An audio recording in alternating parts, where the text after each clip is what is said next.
Ladies and gentlemen, fighting out of Las Vegas, Nevada, here is the skilled, the highly regarded Devin the Dream Haney. Bud Crawford is a fight fan, and he's a fight fan's fighter. The Ennis Express is a runaway train. Ain't no pressure when you built for this. Man down, round one. The truth hurts. Ladies and gentlemen, presenting the undefeated super flyweight from San Antonio, Texas, Jesse Bam Rodriguez!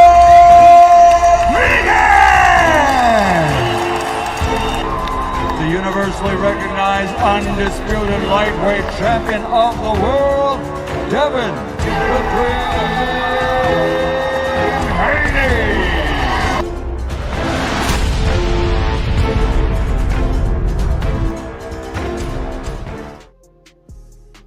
And we back in the building, man. Salute to the family.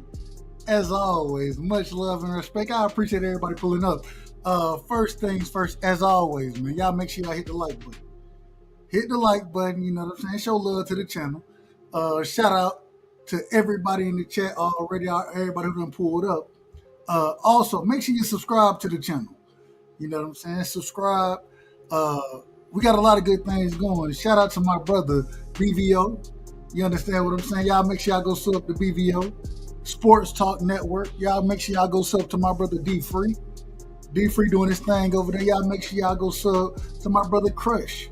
You know what I'm saying? The OG, you know, that's straight out of Philly, man. Y'all make sure y'all go sub to Coffee and Donuts. Coffee and Donuts, as he would say. Y'all make sure y'all go sub to my brother CDK. CDK doing good work, man. As well as the brothers that's contributing to the channels. Contributing. Aswan. Y'all go find Aswan over at BVO, you feel me? Marky Dan, the young historian. We're going to be featuring him over here. Politically speaking, and we missed it this weekend because me and my brother Free, we had to do a little work over there as far as the draft went. We had a strong 3 days of draft going on, so but shout out to my brother Free, you know what I'm saying? But man, we got a great show tonight, man. Georgia's finest coming to y'all once again. We got a lot of topics that we got to get off, we got to cover. And I think it's going to be a hell of an episode, you know what I'm saying? As always, it's always a hell of an episode. But before we get things started, I got to do things the right way. Shout out to my brother Free in the building, man. Like I said, y'all make sure y'all go. The man look like Black Moses over there. Don't he look like Black Moses? Shout out to Black Moses. Oh, Free. You just got a new nickname for me. Every time I see you, I might start calling you Black Moses. Here we go, y'all. Shout out to my brother, man. DP Rocker is in the building. Salute to my brother DP, man. Much love and respect to DP Rocker, man. Shout out to my brother, and I appreciate him. If you need any type of work done on your channel, you know what I'm saying? Y'all make sure y'all shoot my brother Kazi a message, man. My brother Kazi, y'all see the new logo up here. Y'all see the new logo. And that's just one that we're going to have. I don't even know this going to be the main one. I don't know yet. But shoot my brother Kazi, man. Shoot him an email. You know what I'm saying? He doing great work out here as far as content goes. And man, y'all show the brother love, man. Show the brother love. Shout out to SBG Mello in the building. I don't know what SGB stands for, but hey, shout out to Mello in the building, man. Salute, fam. Much love and respect. Now, I'm just telling you, free. Hey, what you say, Black Mo? Hey, what you want from me, Black Moses? That might be the new nickname, Black Moses. I like the picture. That's all I'm gonna say. Look. So first things first, man. We got a lot to talk about. Hey, absolutely, Kaz. You already know what it is, my brother. Kazi doing great work, man. Y'all make sure y'all go show the brother love. And to do it quick for you. He'll get it done. I gotta start with this. And we're gonna, as always, this is the Tuesday night show, so me and my co-host, y'all know how we do it. We're gonna rock accordingly. But I always like to start off with something. And in this situation, I'm just sitting here looking at the Fatal Fury card, right? Ryan Garcia versus Rolly Romero, supposedly the headline event. Devin Haney, Teofimo Lopez versus Arnold Barbosa. Devin Haney versus Jose Ramirez. Then I'm looking at the Cinco de Mayo because, hey, we know, hey, Friday, Saturday, Sunday. That's what we got going this week. Friday, Saturday, Sunday. So now I'm looking and I'm watching, I'm sitting here like, okay. Canelo Alvarez, shout out to my sister 2 Cent Boxing, man. Salute to 2 Cent. I'm thinking Canelo Alvarez versus William Skull. I'm glad Canelo fighting. I ain't gonna lie to you. I ain't a huge fan of Canelo now, I ain't gonna lie, but I love to watch that man box. Can't nobody deny greatness. The man can fight. You can't deny greatness. Hold on, what did he say? He said, why the bulldog got a camel toe? Oh, 2 Cent. Kazi, you heard what the people are saying. Kazi, I need you to go fix that, Kazi. She said, why the bulldog got a camel toe? Kazi, I need you to go, hey, figure that one out for me, my brother. Hey, fix that up. Fix that up, my brother. Fix it up. Moving forward, 2 Cent, you out of order. We got to get 2 Cent to drop now, man. Damn, 2 Cent, I think this is the first time you never got the drop from me. I got to give it to you, though. I got to give it to you right here. Damn. It's a bunch of bull. Is that what you noticed about the damn photo? I didn't even, it's crazy. When I got it, I said, I didn't even look at it. I was like, yeah, he got the gloves. It's a bulldog, right side. I'm looking at it. I didn't even look in that even area. And then, Kazi, hey, you got to fix that for me, Kazi. You got to fix that for me. Who look? It's a boxing bulldog. Like, what the fuck? That's the last place I'm going to look. That's the last place I'm looking. Hold on, man. 2 Cent. The fuck is wrong with you people? Who raised you? I'm just saying that ain't how I was raised. I wasn't raised that way. But Kazi, hey, shout out to my brother, man. Shout out to my brother. But tonight, man, we got a great show for y'all. We're gonna give our predictions as far as how we think things end up playing out. Also, real quick, we got Monster Inoue. We got that card, I believe, and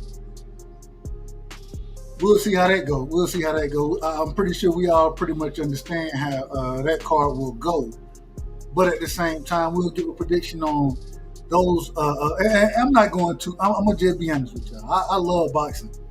I ain't going too far into some of these undercards because a lot of these undercards are trash. We saw this weekend when Chris Eubanks Jr. When they had a great fight with him and Conor Benn, a great fight. Is it that funny, D Free? Is it that funny? I had to time D Free ass out for a second. We ain't gonna do it to the brother. Matter of fact, we will do it. I'll be petty tonight. I'm gonna be a little petty. Fuck it, why not? Let me be petty. Time this Negro out for a quick second, man. Hey, shout out to my brother Free, man. But we just seen a great boxing match this weekend, and Chris Eubanks versus Conor Benn. The undercard, in my personal opinion, subpar.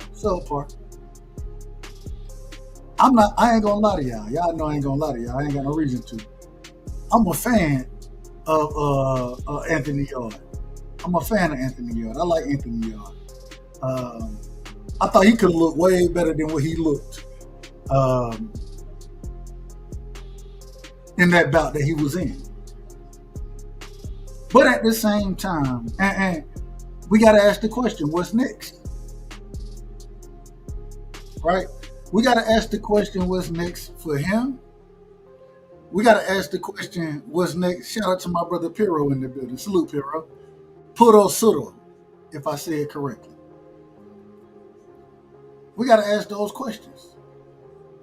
At the same time, is he ready for these top level guys? In y'all opinion, is he ready for these top level guys? Shout out to my brother in the building, man.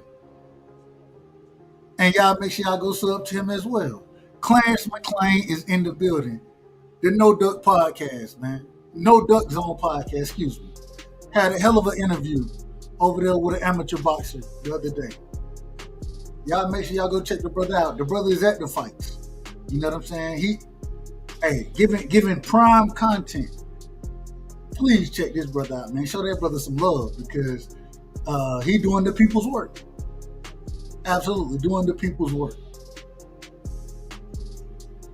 But when we're talking about Anthony Yard, is he ready for prime competition?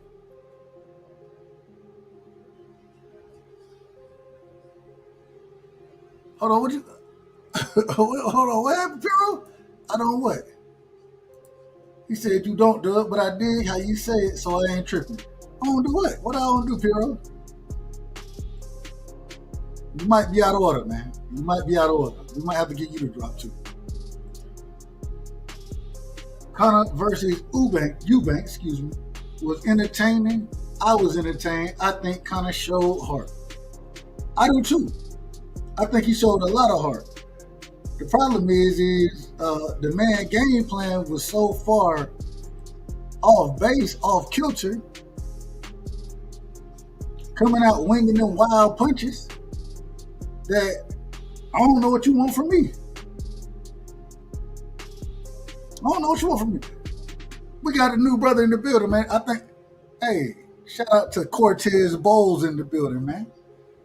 Out of pocket, like spent rent money. And tell them again, they out of pocket, man. Really, they out of order. You call it out of pocket. I'm calling them out of order. But we got to do things the right way, man. We got to do things the right way. And we got to get the show started. Y'all know I get long-winded. And really, it ain't about me. It's my show. But at the same time, it's about my co-host too. We got one of the brilliant boxing minds. You understand what I'm saying? Straight from the great state of Georgia. The queen herself, my sister. Bella is in the building. Bella, welcome to the show, sis. How you feeling? Vindicated. Hello, Deborah. How you doing? Bella, come on now. We gotta be in order. I'm gonna be in order. Just with this latest boxing news that just dropped about Sebastian Fundora. We'll get into it. I gotta ask the question. Yes, I know. We'll get into it a little. We'll ease into it, but I'm doing well. The boxing streets are on fire this week with the Fatal Fury card. It's a good week. It's a good week for me. Shout out to everybody in the chat. Shout out to everybody who's ever been on our panel. But yeah, we have a lot to discuss. We got a lot to talk about, sis. Yes. Well, since and shout out real quick, man. Let me do things the right way. Sis. Can I gotta be in order. Shout out to Be in order. Yo, I don't know how this works. Yo Tube, my tube. Shout out to Yo Tube, my tube. Shout out to my brother straight out of New Zealand, man. Fight Sports is in the building, man. Salute, Fight. Well, fine, shit. As normal Georgia individuals do, we like to get straight to the conversation, and we're gonna address things directly. So, it comes out that Sebastian Fundora seems that he's gonna be dropping the WBO belt. Correct me if I'm wrong. And he's looking to fight Sebastian Fundora next. When I believe the fight that was ordered was him versus what's my guy Xander Zayas from Top Rank. Xander Zayas. Correct. And so now it seems like Sebastian Fundora is dropping that belt to fight Tim Tszyu again instead of taking on the smoke like I would expect them to do and fighting. And especially with us hearing that Top Rank and PBC are going to be doing work together, cross-promotional events. I thought this was one of the biggest fights that they could have made as far as cross-promotional goes. Break it down, sis. What's your thoughts on that whole situation? So just again, salute to everybody in the chat. Salute to all of the subscribers of the Dub Right Side channel. I see everybody in the chat. Shawa, I see you. Cosmic, Fight Sport, Yotu, Hero, Cortez. I see everybody in here. D Free, I think I saw you. Clarence. Just want to say 2 Cents Boxing.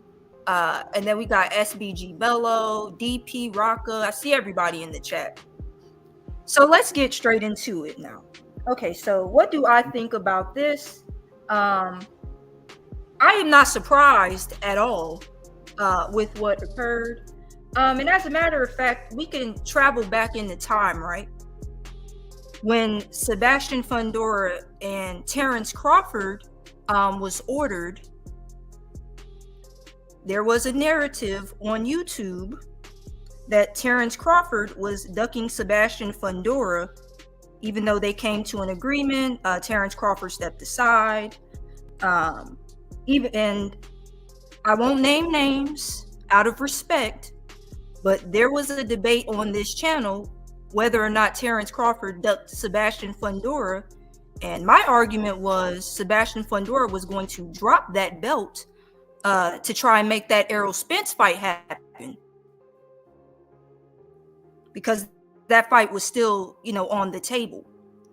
But they ended up coming to an agreement. And I don't believe at all that Terrence Crawford ducked Sebastian Fundora. Hell, Terrence Crawford is a huge name. Why the hell would he be ducking Sebastian Fundora? Sebastian Fundora is flat-footed. He can't do a damn thing with Terrence Crawford, if we're being honest. If you watch film of boxing, you know that, right?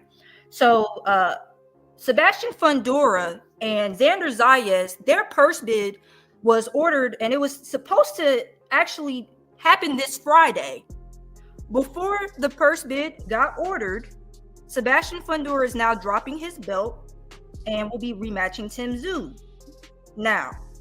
And we gotta say, hold on real quick, sis. We just gotta say one thing about that. We do have to say something about that. This is outrageous.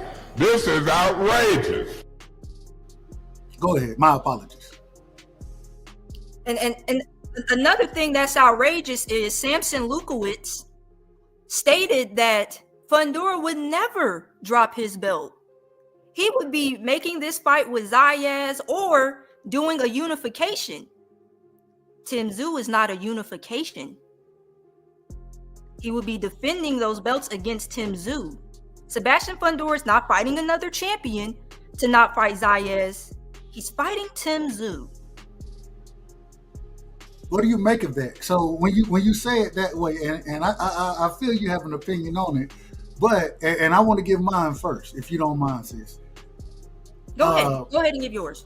In my personal opinion, I think it could possibly be a bigger money fight for him if it takes place over in Australia. But at the same time, I've heard people criticize for less, especially for dropping belts.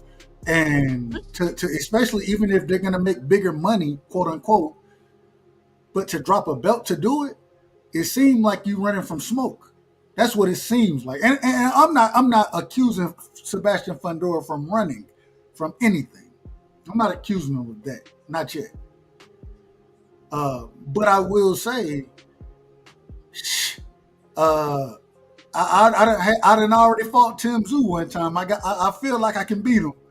Xander Zayas, that's a different beast in my personal opinion, as far as fighting goes.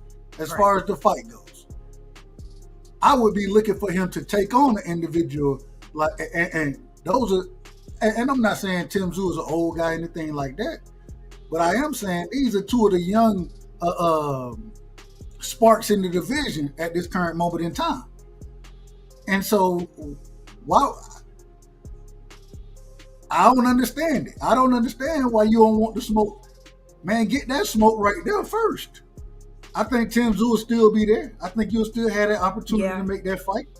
Get that smoke with Xander Zayas. Put hands on him if you would everything you say you are. And I'm not saying you're not.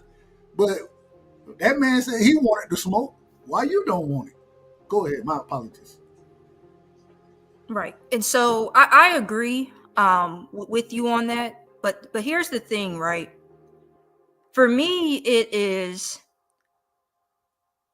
them playing games. I thought PBC and Top Rank were supposed to be working together. Would that not be a great fight to make for, the PBC and Top Rank relationship being mended? Yes. Main event. I mean, you have Sebastian Fundora fighting, Cordell Booker. Hey, I mean, right? Yeah, I mean, he fought Cordell Booker just now, but now he wants to fight. Yeah, and now he's, he wants to fight Tim Tszyu. Now, again, I'm not exact. I think there might have been a rematch clause for their fight, but the rematch wasn't immediate. Or if there wasn't a rematch clause, they were talking about a rematch of that fight. And I know Tim Tszyu was hurt. He had that, very large gash on his head. If you remember that fight, Sebastian Fundora versus Tim Tszyu, it was a bloody war. It was war, Sparta. But great fight though. It was Sparta, and Tim Tszyu was very much injured. So for Sebastian Fundora, Xander Zayas. Not to say that I don't understand that the Tim Tszyu fight would probably be more money in Australia. I totally get it. But stop trying to act like we're gonna do the right thing and we're not about the money. My thing is the interview that Samson Lukowicz gave to Fight Hub TV goes against what just happened. You are about the money. You want the Tim Tszyu rematch. And Xander Zayas, it may not be enough money for you. And Xander Zayas, it might be truly like a 50-50. That is a 50-50 fight, in my opinion. So, right. So, my thing is just stop pretending. But I will say, I do think Tim Tszyu, without the elbow to the forehead, without that cut, I thought he lost that fight. I thought he lost the fight, but I thought the fight should have been stopped. Without that elbow, I do think it's still a 50-50 fight between him and but hell, the man, he got, I say it respectfully, got slept. I say it respectfully. Brian Mendoza slept him. And then Tim Tszyu went out and took a nap against Murtadaliev, right? Yeah, they stopped that. Yes, they had to stop that. He didn't take a nap literally, but they had to stop that. But so all I'm saying, and I understand it, but you got a young bull coming up in the ranks. I think that's still a high level fight. I think both of them gonna make good money off of that fight. I didn't think that, and maybe in Australia, because, and maybe I always say maybe that's the one difference. Maybe in Australia it's a pay-per-view fight over there. Yeah. Right. And maybe you get, I don't know how that all works, but I ain't out here trying to be a manager or promoter, none of that shit. So I'm saying, ain't no way you should be dropping belts to go and run. That fight is going to be available. Win, lose, well, and that's the problem. That's the problem. It might not be available if you lose the fight. I don't know if they got as much confidence in Sebastian Fundora as they say they do. I don't know. And that's what I mean when people say, well, the purse bid got ordered. Just because the purse bid got ordered doesn't mean the fight is happening. The guy drops his belt, the fight's not happening. They did not want that Zayas fight. Just to me, the fight, no. Tim Tszyu, I understand him wanting to get back for what happened, in that Sebastian Fundora fight. I do think he lost the fight, but I understand Tim Tszyu's side of that. But also, I thought Tim Tszyu was fighting Keith Thurman. So this is just, sticky. So now is the Keith Thurman fight, is that dropped? Are they really going forward with the Tim Tszyu rematch? Is it official? Is it in stone? Are the negotiations, are they being finalized for it? Have they started? Ain't none of this shit official. Right. So ain't none of it official. Right. So maybe with Keith Thurman, one-time Thurman comes at a cost. Comes at a cost. So the more dangerous you are. But anyway, just wanted to report that news that Sebastian Fundora has now vacated his WBO title. And it looks like Xander Zayas will be fighting Perez Garcia. That's the guy who just fought Charles Conwell. And beat his ass. So that fight is interesting. I don't know if he beat his ass, but... Well, when I say beat his... Well, shit. I don't know what fight... Charles, how many... All right, we ain't going to get into... I think we talked about it. Charles Conwell lost. Let me put it that way. He lost. The guy who Charles Conwell fought. Charles Conwell really dropped the ball on that, man. He did. Charles Conwell could have been in contention. Damn. He from Ohio, man. I say that respectfully to BVO. Oh, don't do that to BVO. Shout out to my brother BVO, man. Shout out to Sombrero. Hey, I think I seen Sombrero in the building, man. Shout out to my brother Sombrero, man. There you go. Shout out to my brother Sombrero. I gotta ask this question, Bill. I want to move forward. Mm-hmm. Move forward. We had a war, in my personal opinion, one of the great and a great legacy fight. And when I say legacy, not as far as what was on the line, but son versus son. You know what I'm saying? Legacy in that aspect of it. He said, "You said he done disowned that man." All right, but Chris Eubanks Jr., Conor Benn went life and death with each other. They went life and death in their fight. I want to kind of break down some of the aspects of their fight. First things first, though. First things first, we got to talk about this. This fight was a huge, more or less a mega fight in the UK. I believe the numbers that were done at the gate was something like 65,000 or something crazy like that. Okay.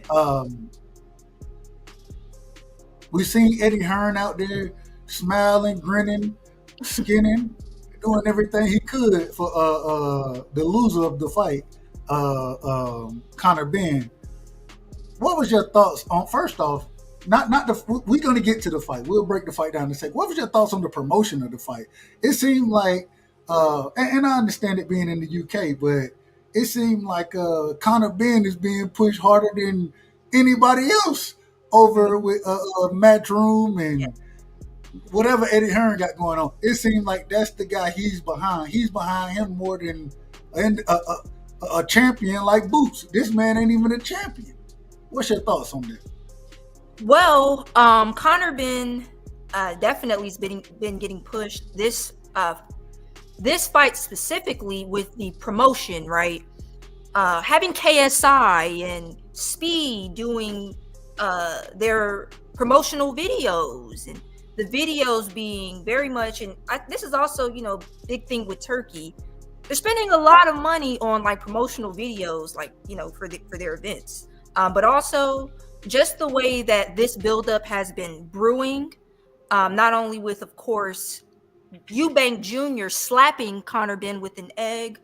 You've got Eubank Sr. Doing a lot of talking about the way his son was behaving during the buildup of this fight was, you know, disgraceful to the family name, and that's not the way that, you know, real boxers conduct themselves at press conferences, and stating, you know, just basically giving us the impression that he more than likely wouldn't even show up to the fight.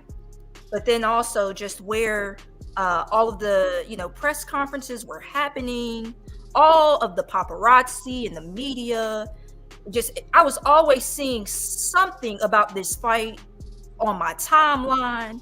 The promotion for this fight was very extensive, and we all knew it was coming. Now we knew that this was not going to be probably the most technical fight, but it's a good fight. And then, yeah, so I would say Eddie Hearn definitely, it appeared to favor Conor Benn while, you know, in promoting this fight, rather than, let's say, like, you know, the Boot Stanionis fight. We didn't get much promotion for that fight, like until fight week.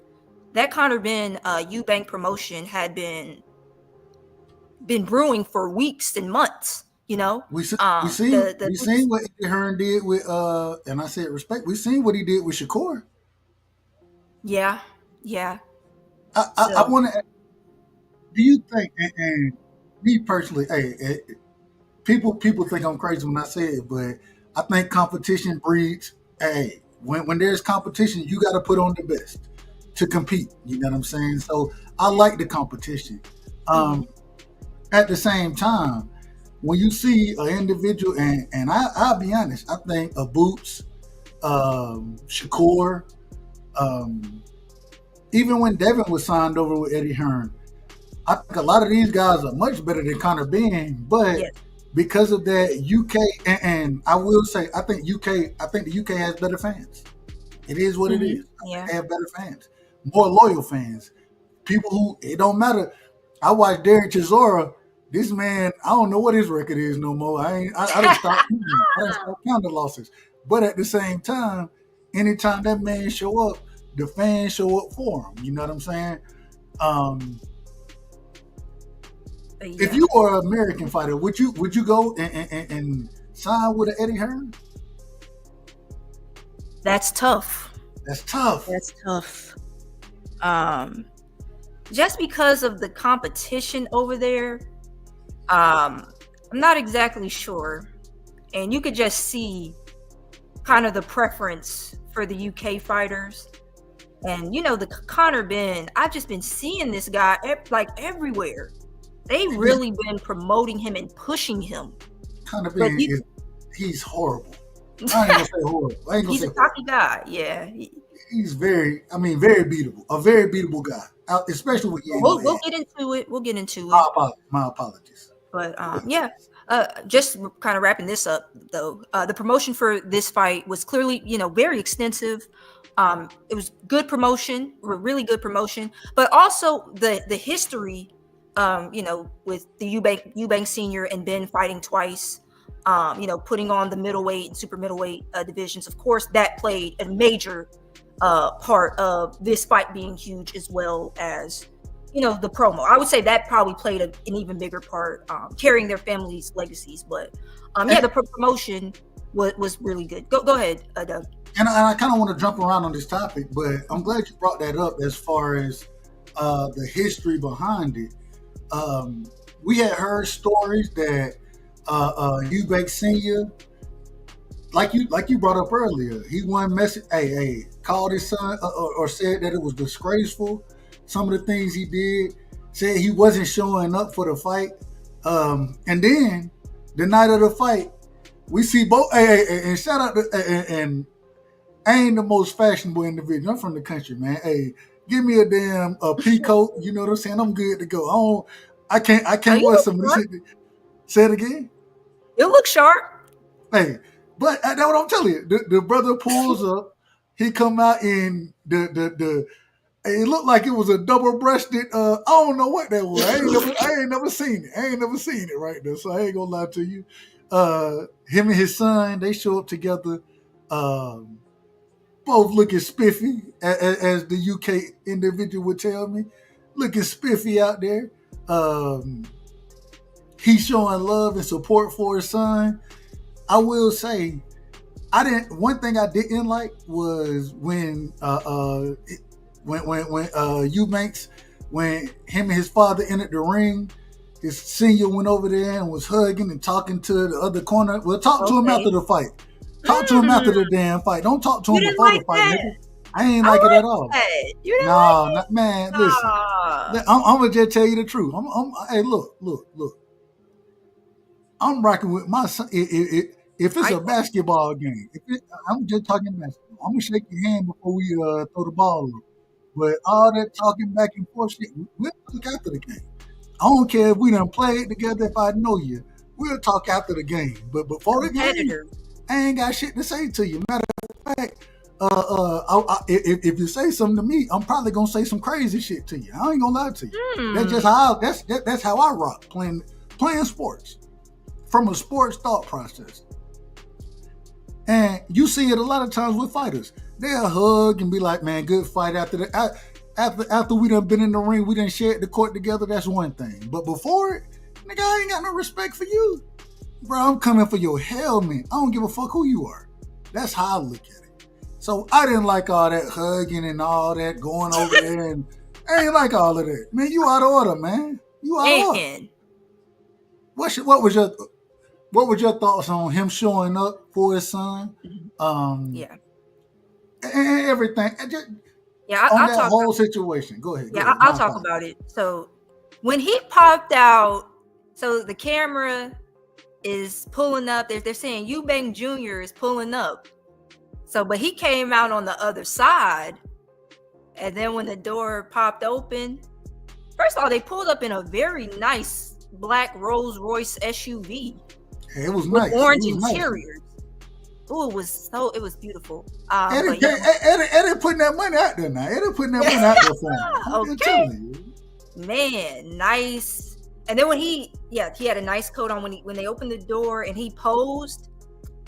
Man, that's a moment, because that was a gotcha moment for everybody. He was there. And that was monumental to me when him and his son kind of like embraced and then walked to the locker room. I thought that was really cool. Listen, it was a little emotional. Now I think that I didn't think Eubank Sr. would show up, but he showed up and he showed out, being himself. And I really, he's a showman anyways. But such a showman. But at least, he was still, you could tell behind his son. His son was, is leading and he's about to get the job done. He still looked very focused. Now, Eubank Jr., he gave some moments, to the camera, but Eubank Sr. gave some moments to the camera, but it was about Eubank Jr. That night. But Eubank Sr. being there, man, did that make the night really special. Nigel Benn being there. So yeah, I really like that. But what you were talking about in terms of, once they entered the ring, first I thought the ring walks were really nice. I loved of course he usually comes out to Still Dre, right? But also like the orchestra playing. I thought it was just a really extravagant entrance from Eubank Jr. And then when he came into the ring hugging Nigel Benn and Conor Benn. Conor Benn didn't really seem like he was all for it, but Nigel Benn and him embracing, I thought that was I thought it was cool. But I understand what you're saying, just saying like, hey, we're competitors. You're coming in here, to hurt my son. This is the hurt game. So, but my thing is, I think it was just a sign of respect between the two. Both of their fights were really, really good. So I understood they're UK champions. They are both, very well known, and they're both very well accomplished. Pretty much UK legends. I would call them UK legends. Yes. So them getting that respect, and when the crowd, and that's another thing we didn't talk about. When Eubanks Sr., when the door opened, the crowd went bananas. It roared in there. I think people were so happy to see Eubanks Sr. Now, I don't know how long in advance this was planned, but it was clearly planned, and we got. But I was happy to get God because it really added such a special element to the fight. So, yeah. And it shows so that boxing is such a worldwide sport.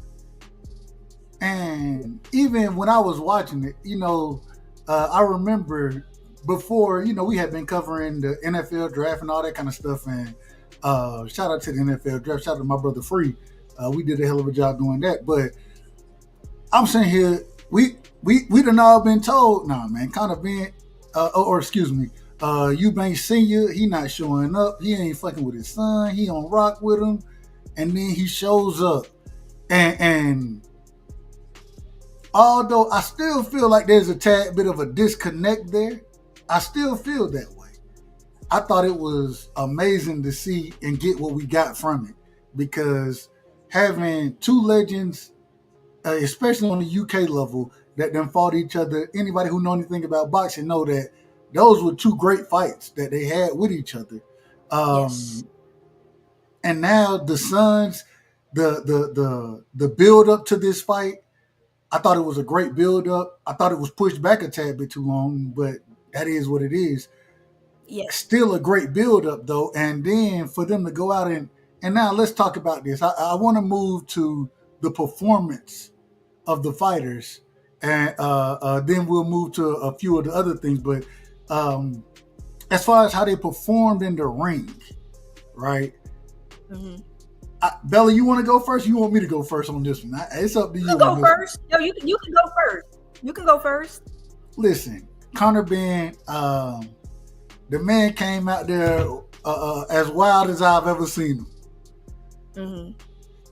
And I think that was to his detriment. He was winging shots. He was throwing. Man didn't even believe in the jab in the first round. Man didn't believe in it at all. Man said, I'm throwing hooks after hook after hook after hook. Maybe an overhand. That's what I'm doing. I'm lunging. Just some of the what I'm like, well, calm down. You're gonna get knocked out doing this. That's what I'm thinking. Mm-hmm. But I did think that he had success early in the fight. The problem was once Chris Eubanks Jr. Caught up to his timing, caught up to his rhythm, it was easy work. Mm-hmm. And in my opinion, running it down the middle, being the bigger fighter, the longer fighter, being able to utilize it, fight at the mid to long range, not always having to make it an inside fight, but not being scared of the inside fight either, accepting the inside fight when it became that. I just felt like Eubanks was beating him to the punch. He beat him to the punch, not off of speed, but off of timing. The timing and the length that he was fighting with, he could see punches coming, and he had Conor Ben, in my opinion, was just looking for one punch instead of boxing and trying to break. You know what I'm saying? And now I give. In some of the later rounds, I do give Conor Ben credit for going to the body the way he did. But I watched Eubanks go to the body the entire fight. Mm. Conor Ben and Chris Eubanks got clipped multiple times in that fight. Yes. Multiple times. I thought he was hurt multiple times in the fight. Not hurt enough. And mind you, the weight cut, that's a whole nother situation. I don't want to get too far into it. But I also watched Chris Eubanks say, nah, you ain't finna beat me, nigga. You're not finna beat me. And then sit there and bang the body, then be able to go upstairs, downstairs. I thought it was such a war. It's one of them fights where you be like, man, I don't give a damn who really won. I had Conor Ben. I had Chris Eubanks winning, and I was happy that he got that decision. At the same time, I don't care. I don't think it really matters who won, because these are the type of fights that you become legendary from. You know what I'm saying? Just it was a true slugfest. There were times I'm like, shit, man, this man about to get knocked out. Wait a minute. Yep. And it just went back and forth so much. But I thought that Chris Eubanks, he did better body work, landed the cleaner shots, had the better timing in the fight. You know what I'm saying? And I thought he was putting the hands on Conor Ben. 8-4 was cool with me. 9-3 may be a little wide. 7-5 may be a little too close. So 8-4 was good with me personally. But at the same time, I respect everything Conor Ben did, because I always say this, since he ain't been on the eggs, the man ain't looked nearly as powerful. But I did think he rocked Eubanks a couple times in that fight. And so I loved the fight, man. I thought that was a true war. And it wasn't really a boxing match in this situation. It became a boxing match at certain times. Hence the reason we talk about the timing of Conor Ben, of Chris Eubanks, the length that he was utilizing. But at the same time, I watched him say, man, damn boxing, I'm just for to fight your ass. Let's fight. Right. You know what I'm saying? And man, I don't think it's always good for the sport, but in this situation, I thought this was fantastic for the sport. I thought this was a fantastic match. I'm listening to Turkey. Well, we'll get to the rematch and all that. Go ahead and break it down, sis. I apologize. No. I agreed with your assessment of the fight. Your analysis was great. I don't want to repeat too much of it, but I mean, pretty spot on what happened for this fight. This fight was special, and I think they really both honored their father's name. Now, we do know Conor Ben has popped before he's popped hot, so hopefully, when he tests negative, he tested negative for this fight. But just talking about the actual fight, right?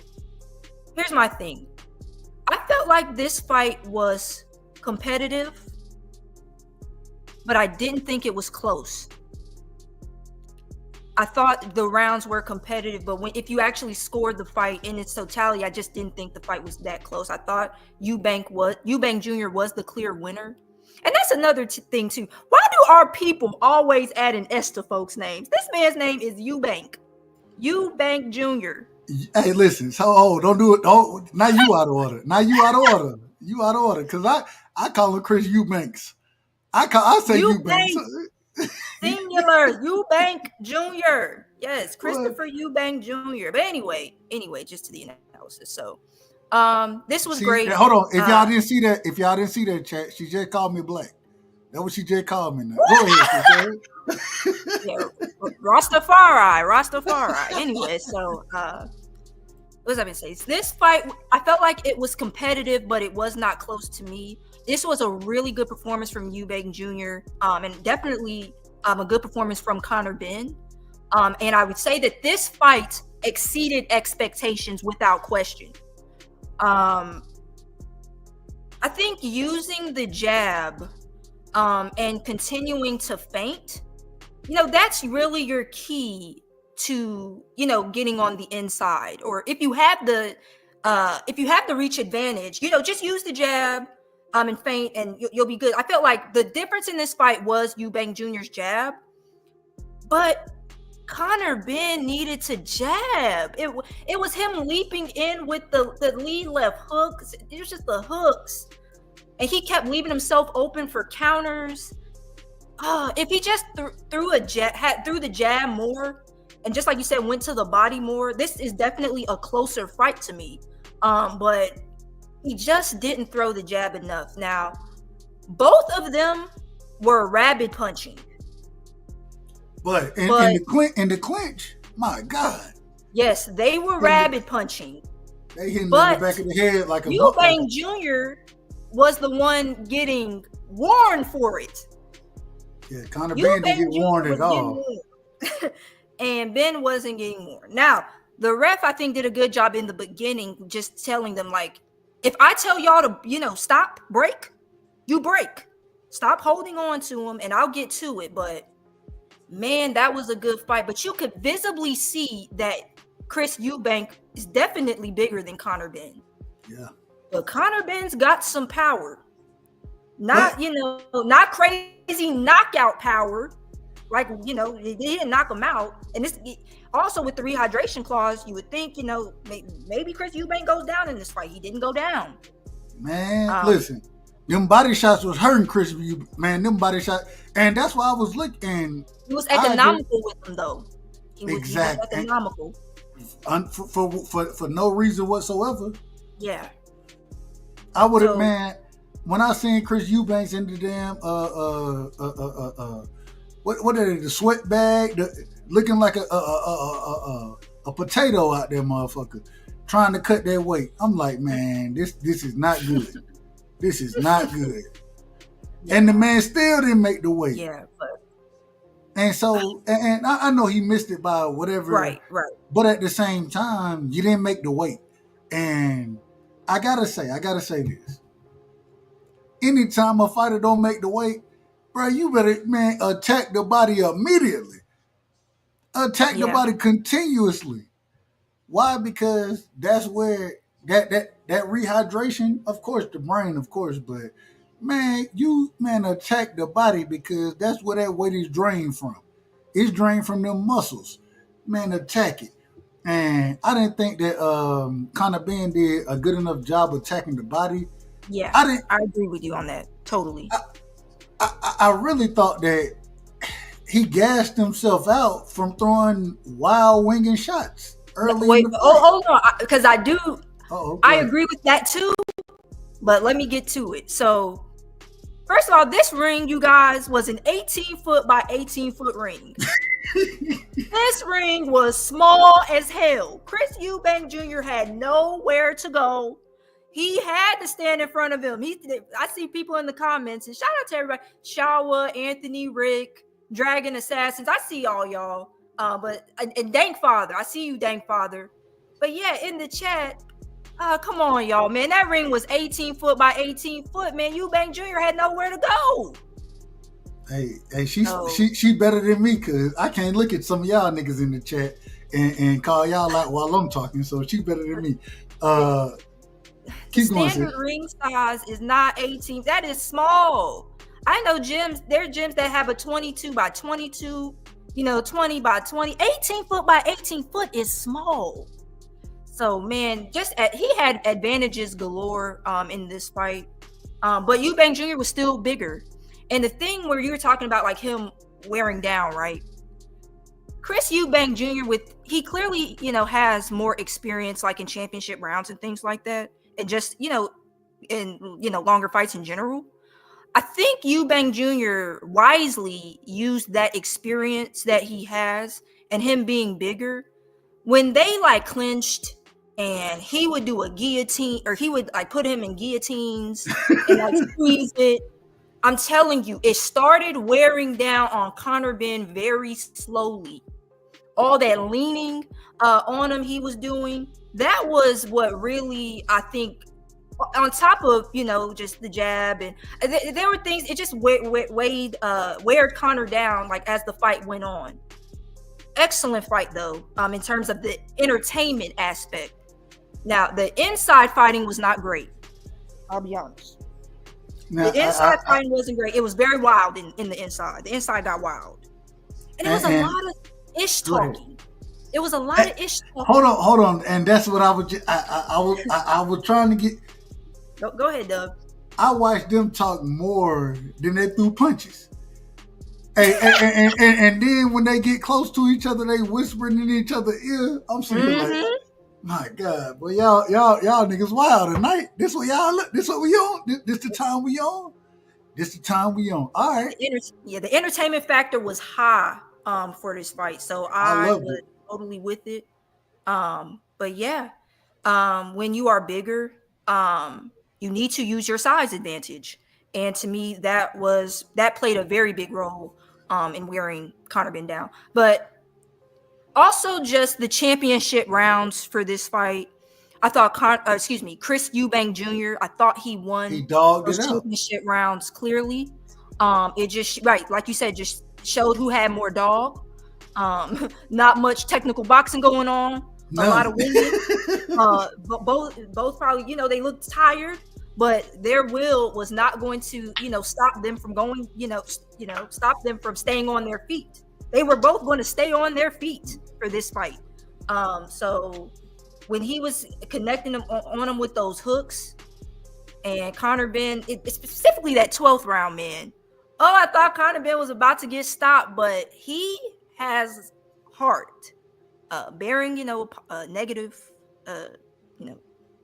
bearing a negative drug test, but he was almost down, but he did not go down. And those ropes did help him.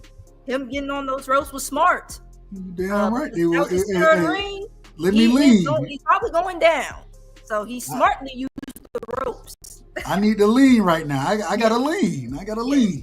And Eubank got him with like 2 really good left hooks. I was like, that 12th round was cinema. That was great. Man, if he would have got that stoppage, we might be looking at a Canelo Eubank fight right now. We might be looking at Canelo Eubank. Now you out of order. Am I out of order already? Dang. You out of order.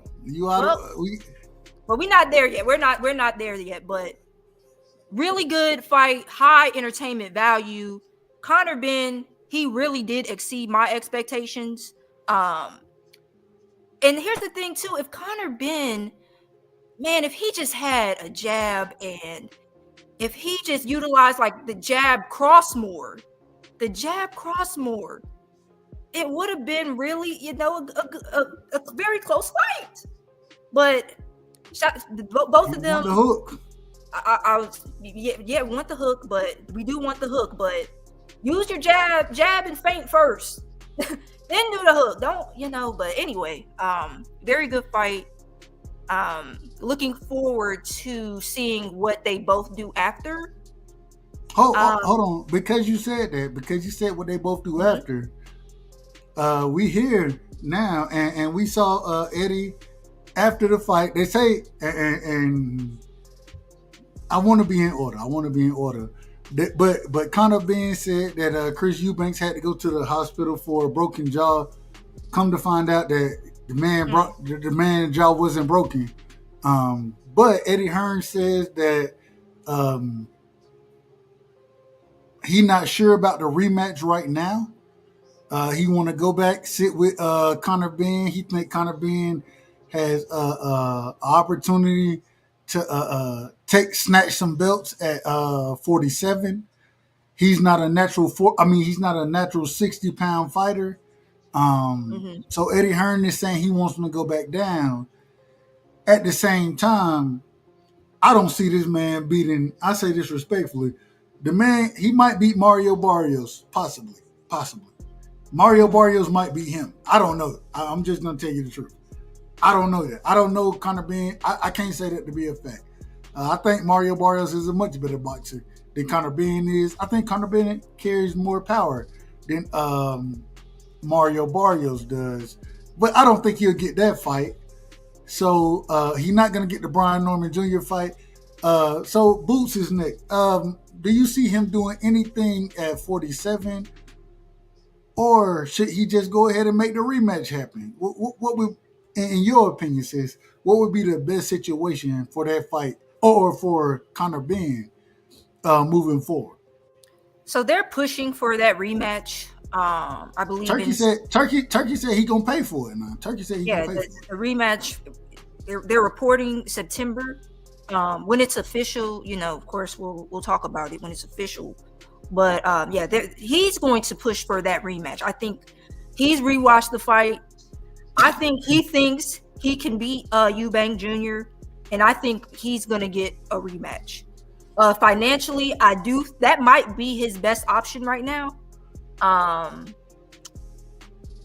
in terms of like going back down to 47, oh man, you know what happens when fighters go up and then they come back down. We know what happens in history. So shout out to Roy Jones, man. Shout out See, to the everybody goes to Roy Jones when we talk about this, and I go to the same person. Yeah. And the reason we go to Roy is because, correct me if I'm wrong, Roy, one of the greatest fighters we've seen in the sport of boxing, but we watched him look one way at a division, move up to the heavyweight division, come back down, and look totally different than when he moved up. I don't know how we look at it. I don't know how to look at it yet. I don't know how to look at it. Yeah, I'm not sure.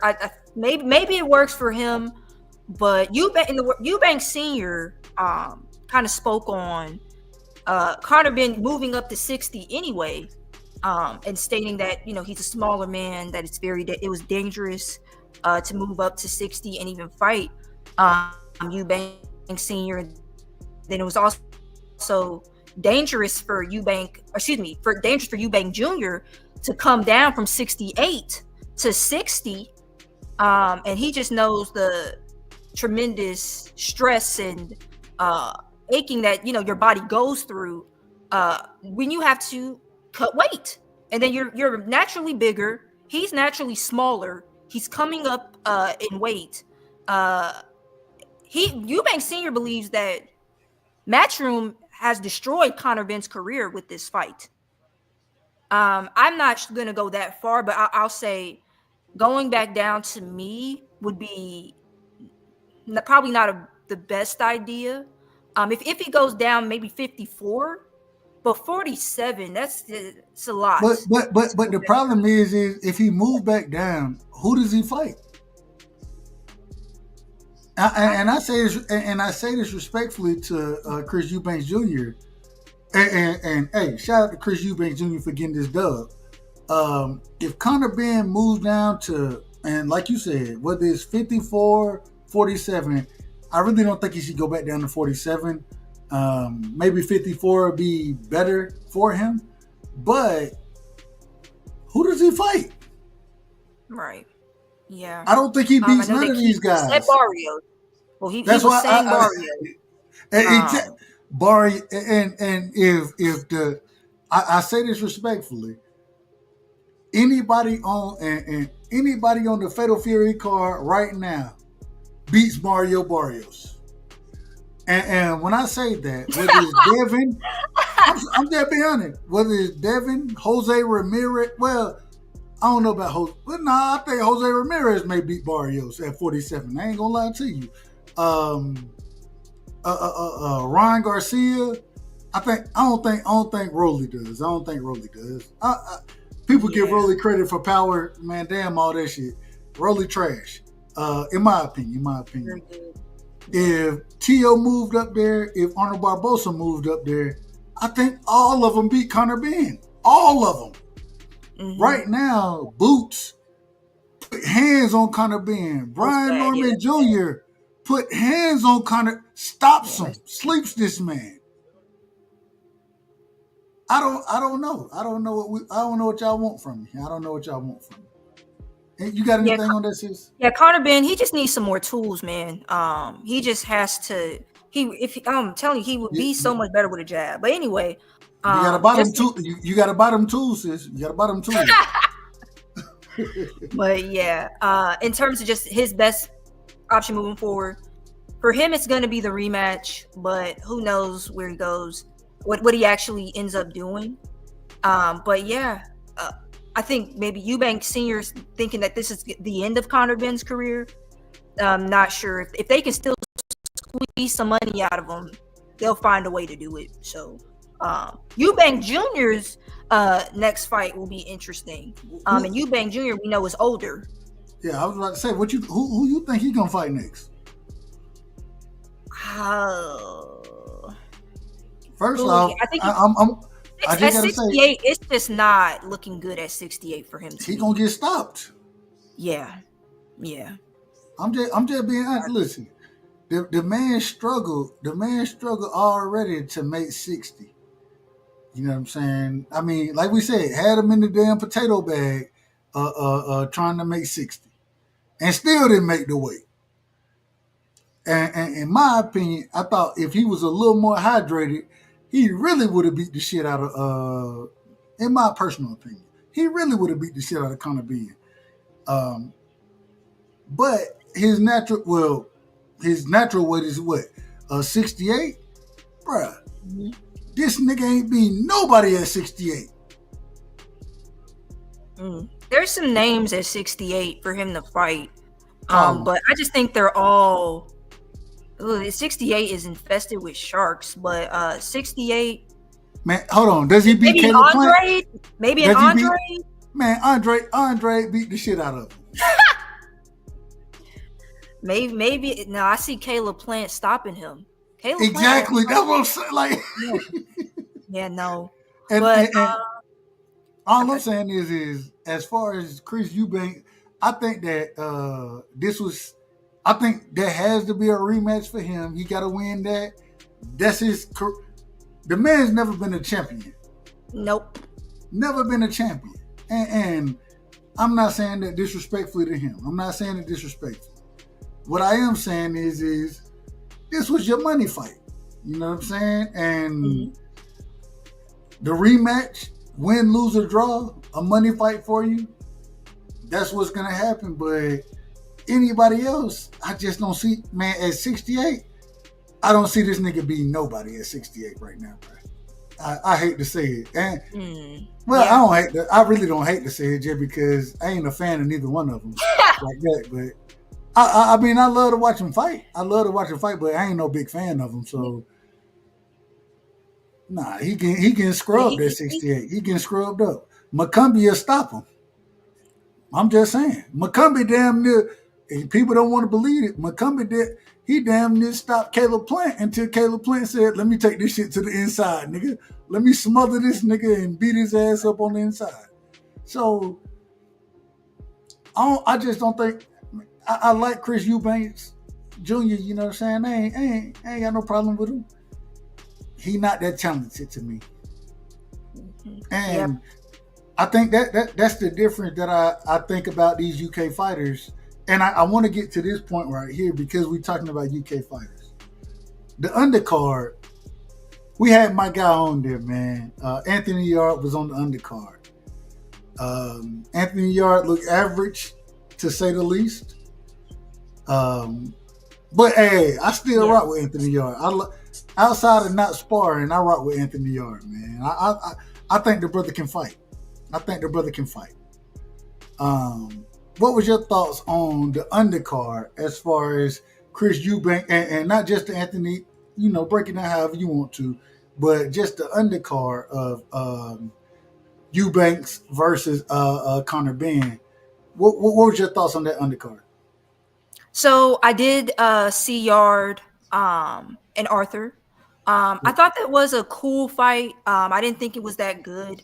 I thought Yarde he had some success with the left hook. But again, it was just, a lackluster performance. I thought Yarde did some great inside work in the championship rounds. And Arthur, on the ropes a lot. What? Hold on, bro. Why are you in the corner and on the ropes? Man, what are you doing? Yeah, Arthur was on the ropes, man. Hold on. I apologize for cutting you off, sis. I apologize. I watched him turn Anthony Yarde while they were not quite in the corner, right there on the ropes by the corner, right? He turns them and then end up on the other side of the ropes. And I'm like, what was the point? What are you doing? Like, your back was on the ropes from the beginning, and now you put your back on the ropes. Like, what are you doing? Right. It just was. It was bad boxing, in my opinion. Go ahead, sis. I apologize. Right. And at times when Lyndon would faint, Yarde would fall forward and get caught. But for the most part, yeah, I agree. Shawa didn't use his length enough. The inside fighting was good though. I was cool with the inside Yarde inside fighting. In the last, rounds, I was cool with that. But overall, just not the co-main, it was cool. I thought the McKenna fight with Liam Smith. Congratulations to McKenna. I didn't like that fight at all. No, didn't like it. So this card just was not for me. The undercard, the undercard was cool, but thank goodness for Christopher Eubanks Sr.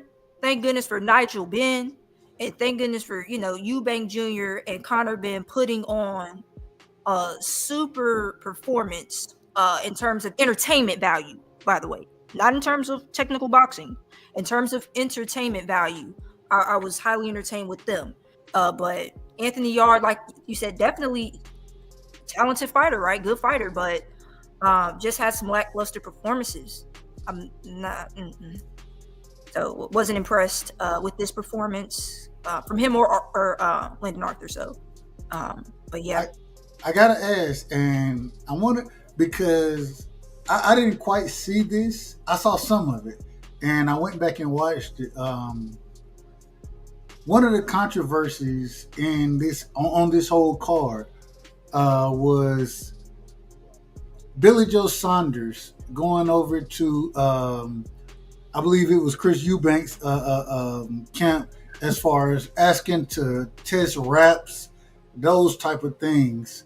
And then we got all type of names being called, and I mean, shit got out of order pretty quickly, in my personal opinion. Shit got out of order. What was your thoughts on the out of orderness? I don't even know if that's a word. I don't know if out of orderness is a word, but we just made it one. As far as Billy Joe Saunders going over there, going at Nape, or I always say the manager's name wrong. Napper. Thank you, Napper. Well, shit, I'm from the country. So it is what it is. What was your thoughts on that, sis, as far as that debacle? Because we seen, and at that current moment in time, I was kind of watching it, and you have things on mute, so you're not hearing everything that's going on. You go back and watch it. It was a tad bit out of order as far as what Billy Joe Saunders was trying to do, and then I'm gonna pass the mic to you. I'm out of order. Let me get back on order. Right. So, okay, you guys, this was a debacle that occurred before the fight started. So, before boxing matches start, when boxers are wrapping their hands, either like a team member or sometimes even like the boxer himself, right, or herself, in some scenarios, right, will check the hand wrap to make sure that the wrap is legal. Bandage, tape. In some states, stacking is legal, but in a lot of states, or in a lot of places, stacking is illegal, right? So there's someone from the team to check. Conor Benn's team, on behalf of Conor Benn's team, Billy Joe Saunders, who we have not seen since Canelo stopped him. We ain't seen him since Canelo broke that orbital bone. We ain't seen him, but Billy Joe Saunders made his appearance. Clearly, the man has become a trainer / a cornerman. I say that respectful. Go ahead. I apologize. No, but we haven't seen him. We've seen him be disrespectful, but you know what I mean? Like, he's just not the most likable guy. But anyway, we've seen him, but not really. Anyway, so yeah, we ain't seen him. But anyway, they sent him to Eubank Jr.'s locker room to inspect the hand wraps, right? Quote unquote. That really what they were doing, of course, was trying to play mind games, because as you know, when Eubank Jr. and Billy Joe Saunders fought, Billy Joe Saunders won. Eubank Jr. Never felt good about that loss. He felt like he won and things like that. So Eubank Jr. of course would not like to see the presence of a Billy Joe Saunders. So of course, when Eubank Jr.'s team sees him in the hallway, they jump in front of the entryway immediately and tell him like, "Hey, buddy, what's up, my guy? You're not coming inside." Billy Joe Saunders is saying, we need fair hand wraps. We need fairness, fair hand wraps. We want to make sure everything is fair. Of course, being loud and making a commotion outside to maybe throw off Eubank Jr. Anyway, Napper just tells him, Napper, who is Chris Eubank Jr.'s manager, just says, hey, you're not coming in. It is what it is. And he's still trying to explain himself. Napper kind of mocks him a little bit because he's stuttering a little bit. And Billy Joe Saunders says, you're a nobody. You're a nobody. And he's like, who are you calling a nobody? You don't get to call me a nobody. He's like, I'm calling you a nobody. And they're just going back and forth, right? And then things get heated when Napper tells him, you're not coming inside. I guarantee it. And he said, Billy Joe Saunders said, who you talking to, man? Who you think you talking to? This guy, he's a wanker. He's a wanker. It was just so bad. What the hell is a wanker, man? I still don't know what that. I still don't know what that means. I don't know. But then he makes like these very racially charged comments towards Napper, just saying, he's got a flat nose, big nose, rubber lips, basically stating the features of, not stating the, negatively his features, but being very disrespectful. And this is clearly racially. It felt like it was racially charged. And Billy Joe Saunders is just this very disrespectful character in boxing. Yes, he had some good wins, but it's just like, come on, God, you can't talk to people like this. You can't do things like this and behave like this. And so many more boxers, man, they are really just making themselves look like fools for clicks and views and to get into other boxers' heads. And you don't have to do it. And so I thought it was just very much dramatic. And then, afterwards he's talking about, well, after the fight, I'll splatter you. Napper, he was down with it seemed like. But Napper, Napper being a nobody, Napper is actually Chris Eubank Jr.'s manager. He's also, I believe, Tevin Farmer's manager. He's also, worked with Blair Cobb. So Napper is, manager of the boxers. And to say those types of things, it just it was just really uncomfortable to hear, but also just Billy Joe Saunders is so arrogant. And but Napper and Team Eubank, guess what they guaranteed? He did not come inside. He ain't make it. He did not. He was not able to push through security. So yeah, it was a lot of security. It was just a big commotion, but just more drama. It was cool. I ain't mad at it. Well, I am mad at it. Let me rephrase that. For the racially charged comments were not cool. And that was it was just something that when you saw it, it was like, okay, this is just another thing to talk about. It actually wasn't cool. Billy Joe Saunders isn't cool. So let me actually change it. It wasn't cool. What Billy Joe Saunders said to Napper. And I'm glad Napper is kind of, speaking out about it. He's doing interviews, just letting people know that, yeah, Billy Joe Saunders, he wasn't coming in. It was that simple. So, yeah. It is what it is. Team Eubanks on this. So, I got to ask you this, sis. Moving forward. Well, first things first. Anything else on Eubanks versus Ben? Anything else you got? And you've been cooking on this whole situation, and shit, I'm riding your coattails. I say that respectfully. I keep riding. I ain't got no problem. Anything else you got on this fight right here? Eubanks versus Conor Ben. Not much. Just I like that they matched the shorts that their fathers wore in the first fight. I thought that was cool. That was cool. And they're just this fight to me felt impactful, even though it wasn't for a championship. It just brought a feeling back to boxing that we hadn't seen in a while and haven't maybe felt in a while that I really liked. And I know, like, we've had, a good fight this year with Benavidez Morel. It was just the feeling that this fight brought for me. Fight of the year? I wouldn't argue if someone said it was fight of the year just due to the historical significance. I would not say so, but I understand why someone would say it was fight of the year. Just because to me, in terms of their boxing skill, I felt like Benavidez and Morrell had the boxing skill, but they were also slugging. It was a good balance between the two. It wasn't no damn skill in this fight. It wasn't not much skill in this fight. Man, it was entertaining, and I loved it. I loved the fight. They did not like each other. The ref had to make them touch gloves.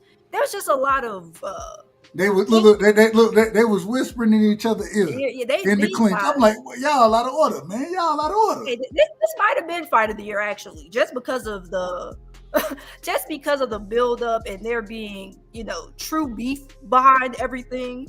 I think that I can understand somebody saying this is fight of the year, as a matter of fact. So if it's fight of the year for a lot of people, I'm not arguing with you. So yeah, we can move forward. All right, so we gotta move forward because we gotta touch on this weekend, right?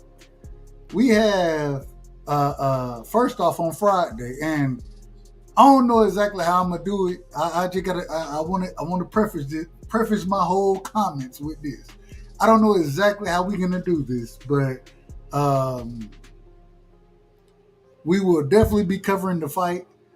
I don't know how this shit finna happen. I'm just gonna leave it like that. Thursday is gonna be Thursday. Wednesday gonna be Wednesday. I don't know what's gonna happen on them days because of this fight that's gonna be on Friday. Then we got the Saturday fight with Canelo. Then we got the Sunday fight with Monster. Before we get to those later fights, I think the biggest card this weekend is the Fatal Fury fight card between Ryan Garcia and Rolly Romero. That's supposed to be the main event, the headliner. I don't know how, but I mean, it is what it is. You got Tio versus Arnold Barboza. You got Devin versus Jose Ramirez. I want to start with you, sis. I want to start with you in this conversation as far as this goes. We had the arrivals, the quote unquote arrivals. Yes. Man, what did you make of the arrivals? Those individuals giving, and I thought it was interesting. A lot of them didn't say much of anything, in my opinion. But how did you look at the arrivals and the beginning of this card? We haven't got to the weigh-ins yet. We'll get to that on what? It'll probably be Wednesday. Will it be Wednesday now? Probably Wednesday. Or it'll be it'll probably be Wednesday since the fight on Friday. That's on Friday. Yeah, so it'll probably be Wednesday that the weigh-ins happen. I would think that, but I don't know. I don't know how this shit gonna happen. Okay, it's on Thursday. Yeah, it happened the day. My sister said, "Hey, shout out to Nick J in the building, man." What's your thoughts on the beginning of these ceremonies, the walk-ins? What's your thoughts on all of it? Yeah, so the grand arrivals for that Rolly Romero, Ryan Garcia, that card. How was that the main event? I never thought, just hearing this fight, that this is the sort of fight that would be a main event. Specifically because, Ryan Garcia is not a champion. I think he's ever fought for a belt. So it's like, and then you got Rolly Romero. Oh man, Rolly have been a champion. Rolly has been a champion. Yes, he has. I give him credit. We give credit where credit is due.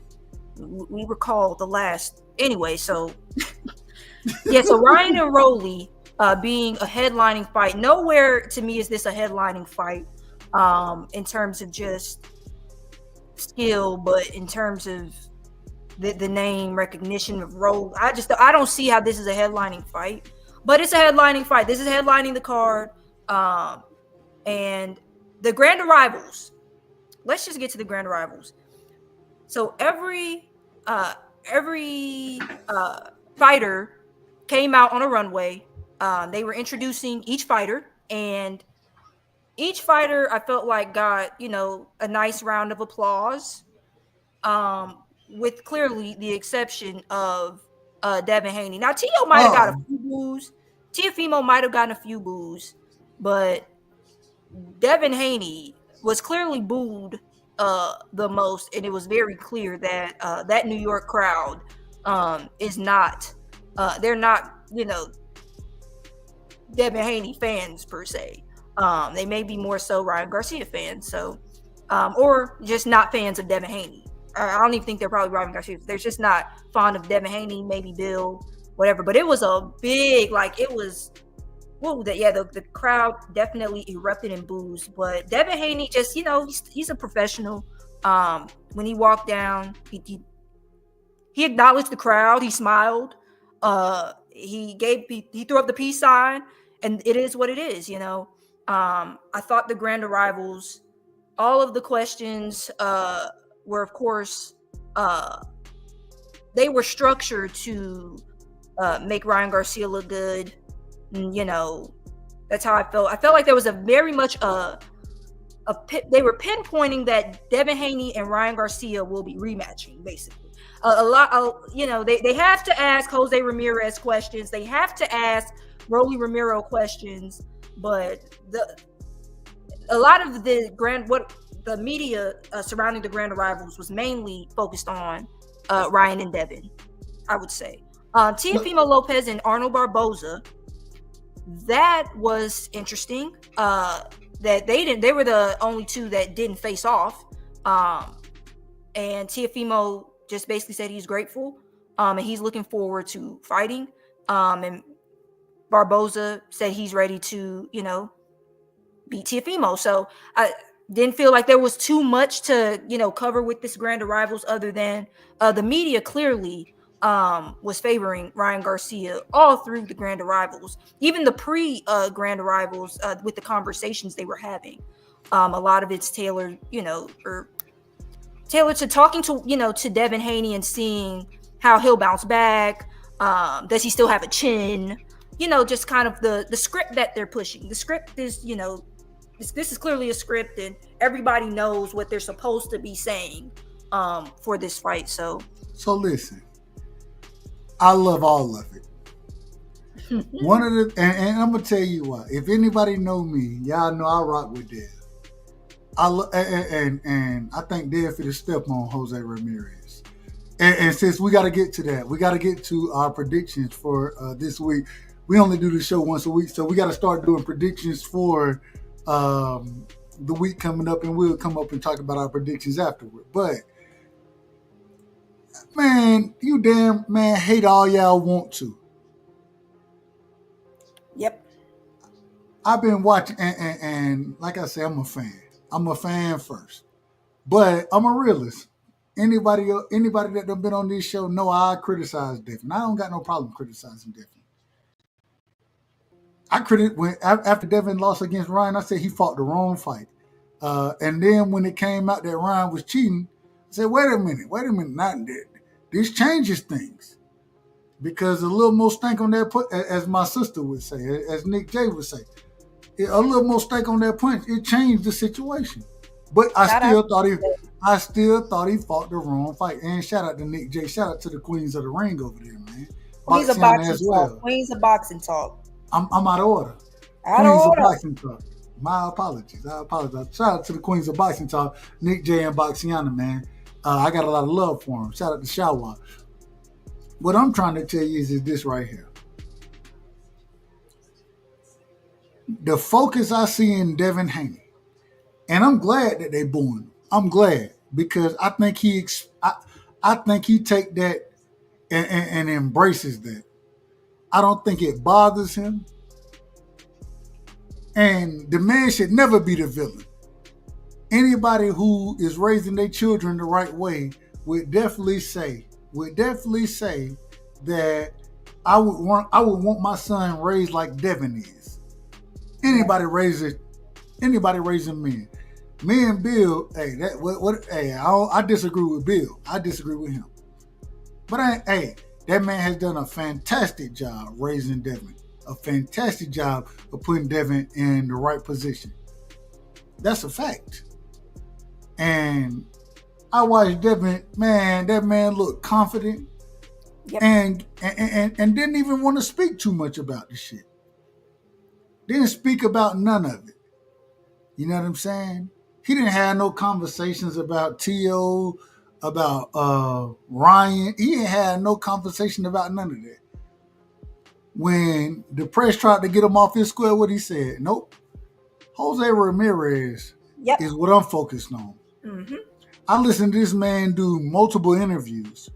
Every time they try to ask about Ryan and Ryan cheating and all this other kind of stuff, what do he do? Brush it off. Nah. Yep. Jose Ramirez is exactly what I'm focused on. That's what I'm focused on. And when I see Devin focused like that, at the end of the day, that's a dangerous Devin to deal with. Because the man got the skill set. The man has the talent. More athletic than the majority of these guys. And regardless of what people, he may not be as powerful. He's smarter than them. Go fight the right fight, Devin, and you beat these guys easily. You beat them easily. Mm-hmm. And my thing is and at the end of the day, I apologize, sis. I got to get my Devin love. I got to rock with my guy. You know how I am. I got to rock with Dev. So I was proud to see Devin rocking the way he was. He ain't arguing with motherfuckers. Man, shut the fuck up, bro. Shut the fuck up. Shut the fuck up, bro. I don't know if that's Bill. I'm pretty sure that ain't Bill. No. Bill come on as Bill. So I don't know who this is. And you see bro, and you got we gonna have to take the nigga wrench now. Let's take this nigga wrench. Now let's do it now. We gotta do it. We gotta do it. Cause this ain't a real nigga right here. Shout out to the chat. I see Rick Timms, Darius Gilliard. Rick Timms, man. I ain't got no problem with none of my people, man. I rock with all of them, but we ain't finna have bullshit around here, man. I don't know William Haney. You gotta, we'll do it right. We'll do it right. Yeah, dude. Whoever this is clearly not Bill Haney. Hey, it's somebody that took the time to try to get a wrench and said, "I'm a troll." Cool. Do all you gonna do. Troll all you want to troll. We got you, brother. But going back into this, I want your opinion on this, sis. And I want to start with Devin. I got to start with Devin. Me personally, I think Devin's stepping on Ramirez. Mm-hmm. I think he's stepping on Ramirez. I don't think it's a close fight. I think and I will say, I give Jose Ramirez credit because he willing to take this fight. He going to step up. Shit, a lot of individuals after a loss, they be like, hold on, let me regroup and get shit together. He said, nah, I want the smoke. He get, and regardless of the amount of money he getting paid for it, he getting stepped on. I think that he's a worse matchup than Stanley Leonis was for Boots, in my opinion. In my opinion. I ain't saying Devin stopping him, but I am saying Devin beats this nigga easily. And I think Jose Ramirez is a good fighter. I do think he's a good fighter. You know what I'm saying? Okay. But at the same time, I think Devin is one of those guys that, and I gotta say, taking an L, even though it didn't actually become an L, being cheated, you know what I'm saying? Getting up, having a majority decision. People criticize me when I say a split decision. A majority decision. Okay. Ryan knocked this nigga down, three times? And Devin got up every time and kept fighting. When this nigga was cheating, when this nigga was overweight. Bruh, stop it. Stop it. Yeah, Devin a fucking dog. And all I'm saying is, and that's the first fight I want to talk about tonight. And then we'll get to the next ones. I apologize, sis. You can tell my passion. Yeah. We're not doing that. We could talk about Devin Haney. This fight, to me, Devin Haney classifies it as a mismatch. I think he's right on target. Devin Haney, to me, is a world-class boxer when he boxes. He definitely has some flaws that he needs to work on, but when I think he gets those flaws together, he is extremely difficult to beat. Fast feet, beautiful jab, works off the jab, very fast. Understands distance. Yes, the length. I think the speed difference between the two is something I've already noticed. I've got Devin Haney winning this fight very clearly.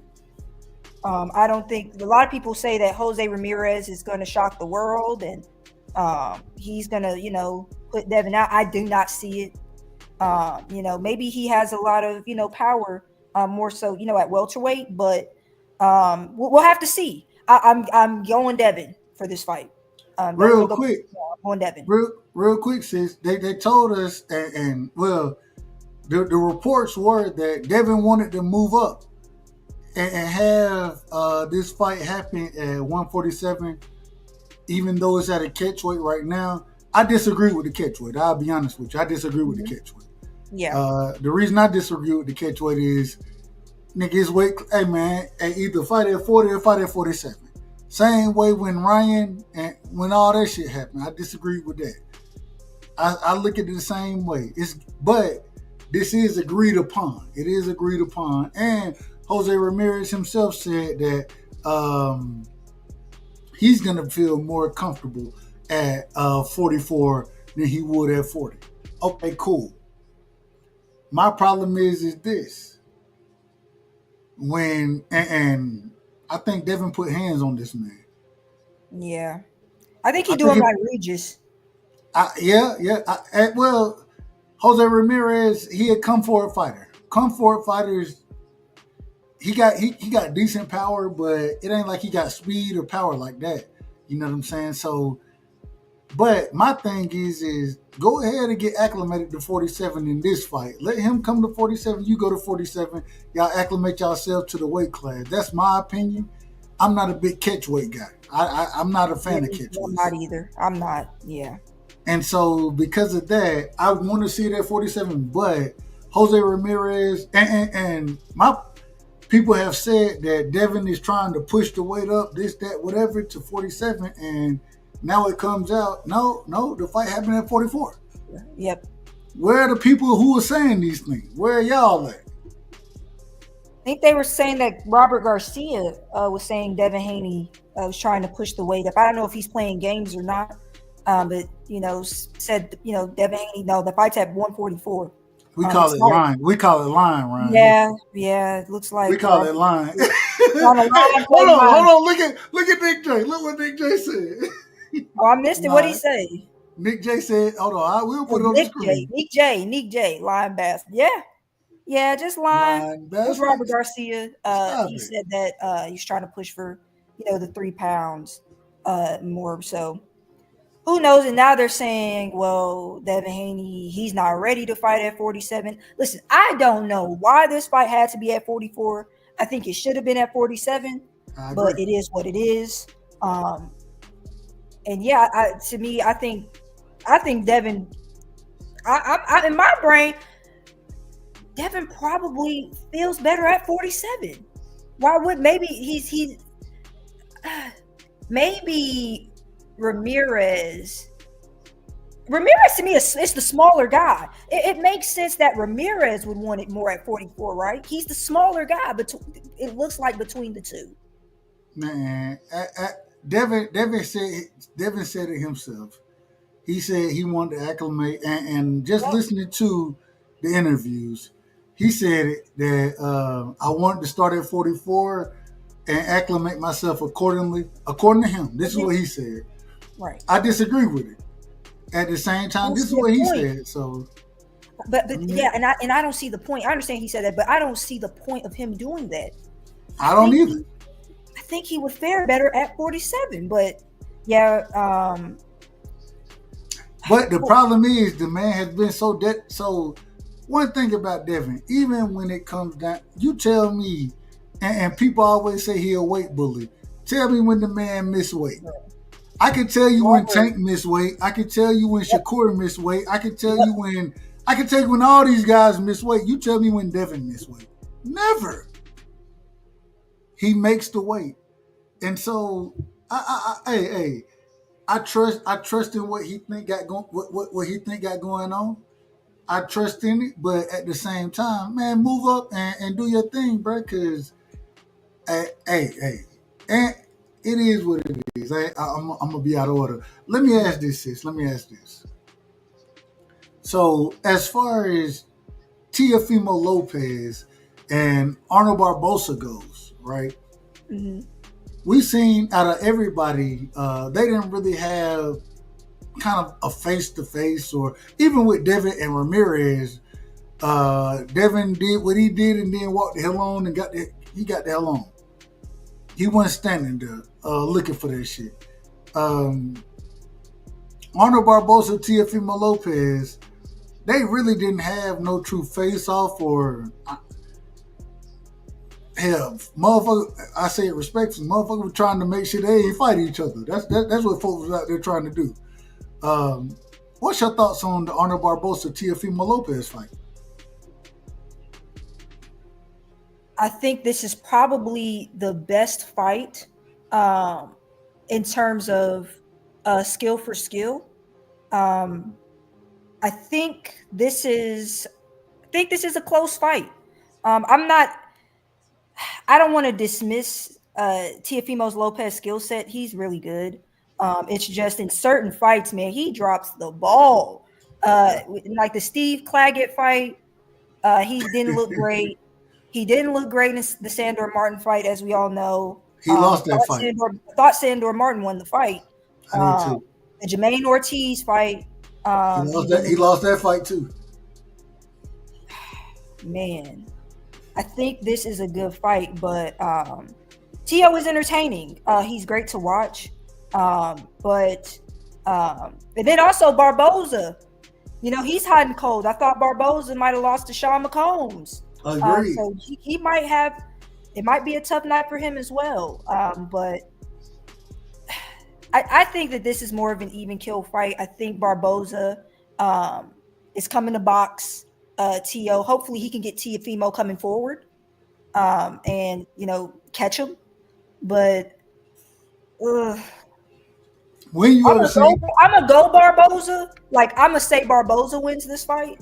Are you hoping or you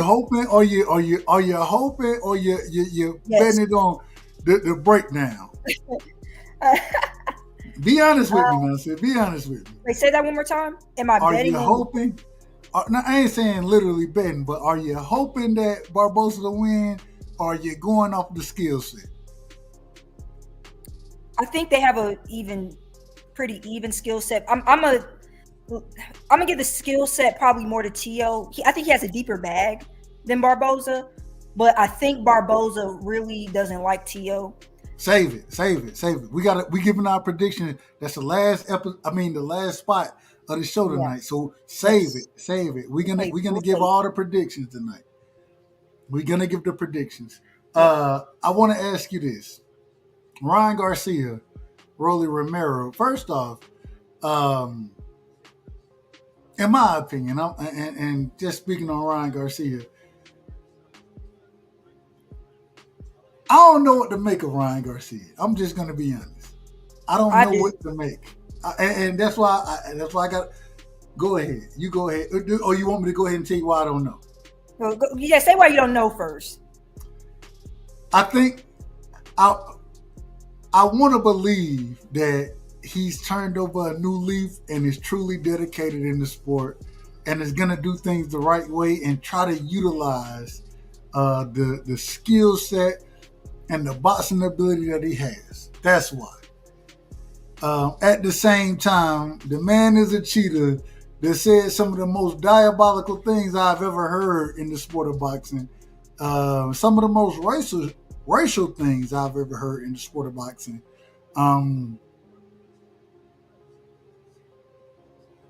I don't know what to believe about Ryan. I have no clue. Go ahead and break it down for me. What do you think about Ryan Garcia and Rolly Romero?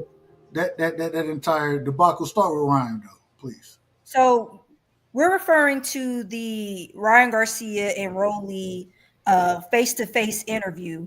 I believe they gave, and so they brought up, the infamous sparring sessions that were going, or all on our timelines. If you're into boxing, they would, a lot of folks seeing this Ryan Garcia Rolly sparring footage where they're going at it. It looks like Rolly, sometimes is tagging him up.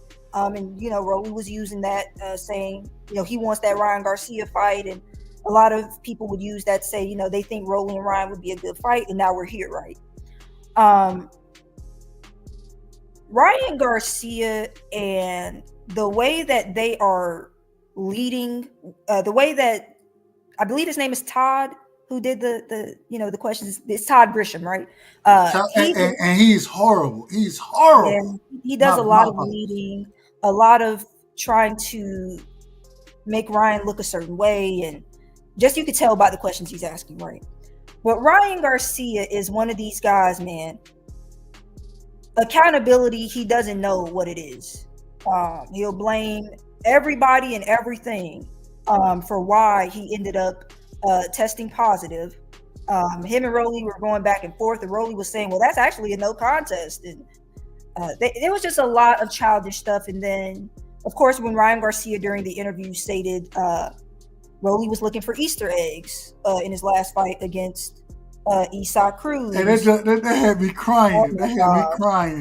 Hold on. Rolly said, well, it was Easter. I'm like, oh, bro, don't say that. Don't say that. Right? It was not. That's what Rolly said. I'm like, what are you doing, bro?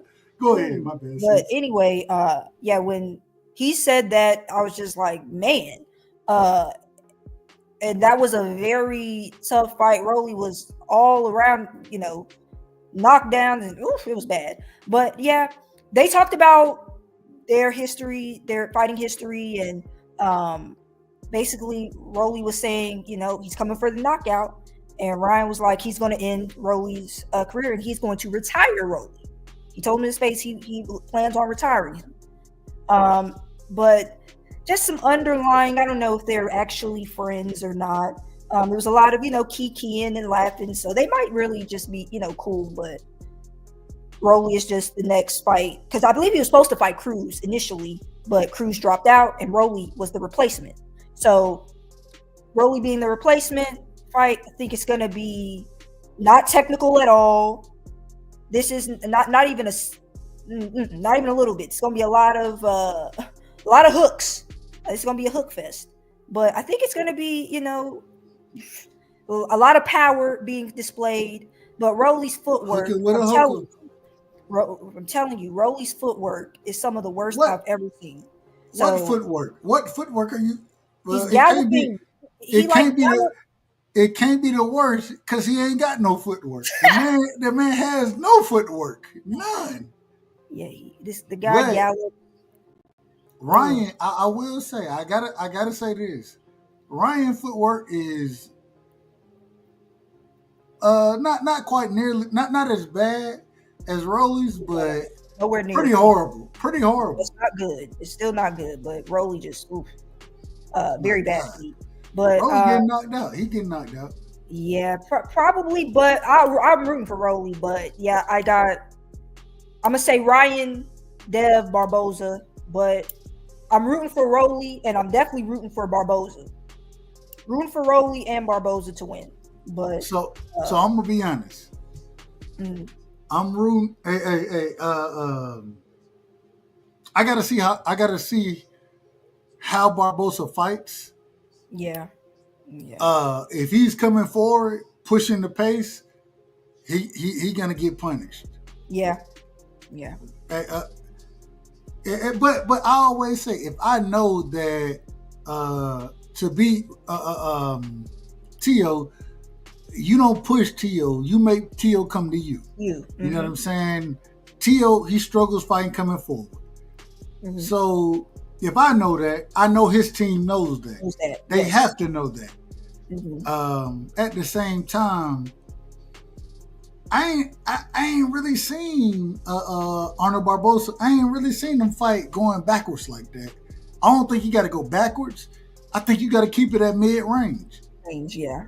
You got to keep it at range and let your hands go. You don't push forward too much. You control the center of the ring and allow him to move, do what he's going to do. But at the same time, don't press the issue and make him press the issue. And if you can beat him from that mid-range, outside range, then you force him to press the issue in later rounds. And that's where you can get off. I ain't gonna lie. I think Arnold Barboza gonna walk forward, bro. I think he's gonna walk forward. Then yeah, this isn't gonna be that great. Well, and We'll see. I'm gonna just be honest. I'm gonna be honest about, and we ain't giving our picks yet. And moving forward, I want everybody to know we will be giving our picks. We do this every Tuesday, so on Tuesdays we're gonna give our picks for, respectfully, Bella, if you cool with it, we giving our picks for the weekends, everything like that, because we only do this thing on Tuesdays. So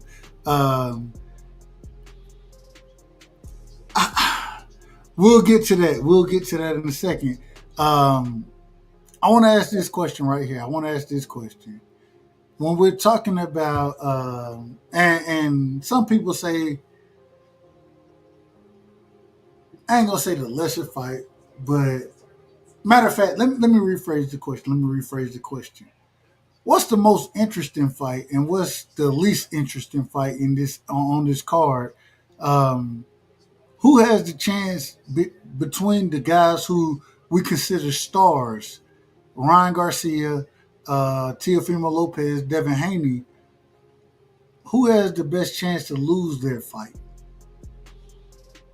Tio. Tio. I'm gonna say Tio.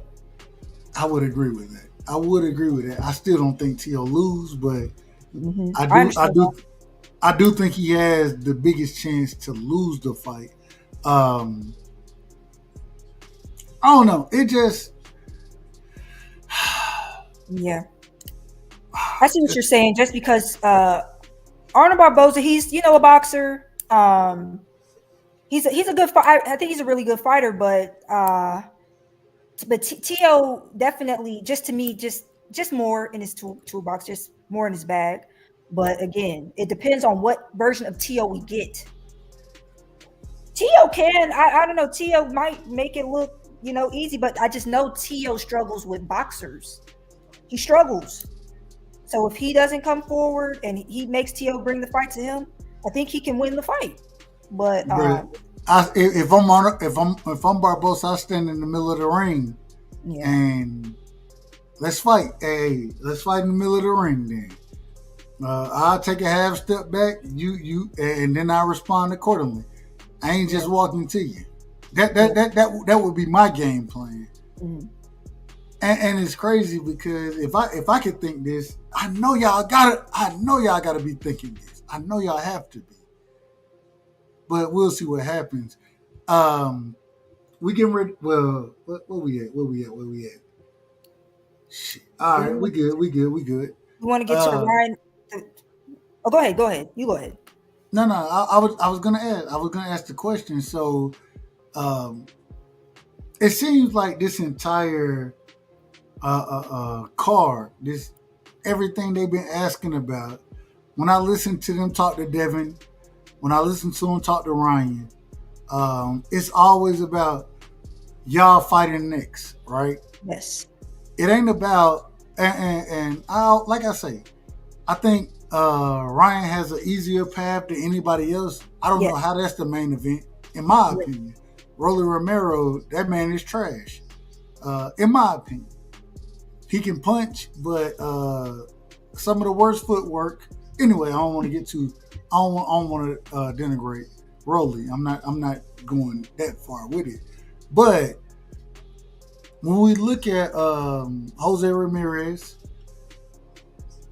I listened to Oscar De La Hoya say that And I believe he is promoting Jose Ramirez, so we know he's going to be biased. But I listened to Oscar De La Hoya say that Devin is was damn near knocked out against Ryan Garcia, which we know is a lie. Straight The lie. man, Yep. the man was never knocked out from. Devin Haney ain't never been knocked out. Matter of fact, got up from any knockdowns that he's had in the fight against a nigga who was cheating. Respectful. Well, I don't know how much respect I can have for that, so I take respectfully back. When we're listening to the way Oscar is promoting these things, saying that even that Jose Ramirez is going to put hands on Devin.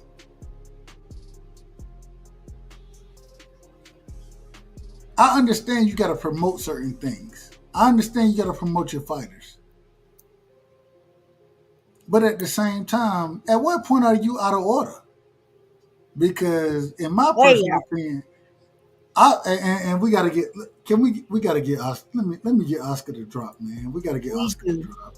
Let's give him do him the honors. Hey, well, shout out and shout out to the Golden Boy. You know what I'm saying? But we got to ask these questions. The fuck is wrong with you people? Who raised you? And then when you say this man is gonna not Damn. It's a bunch of bull. This is outrageous. And you know what? We don't use this one on we don't use it a lot of time. We don't use it. You know what I'm saying?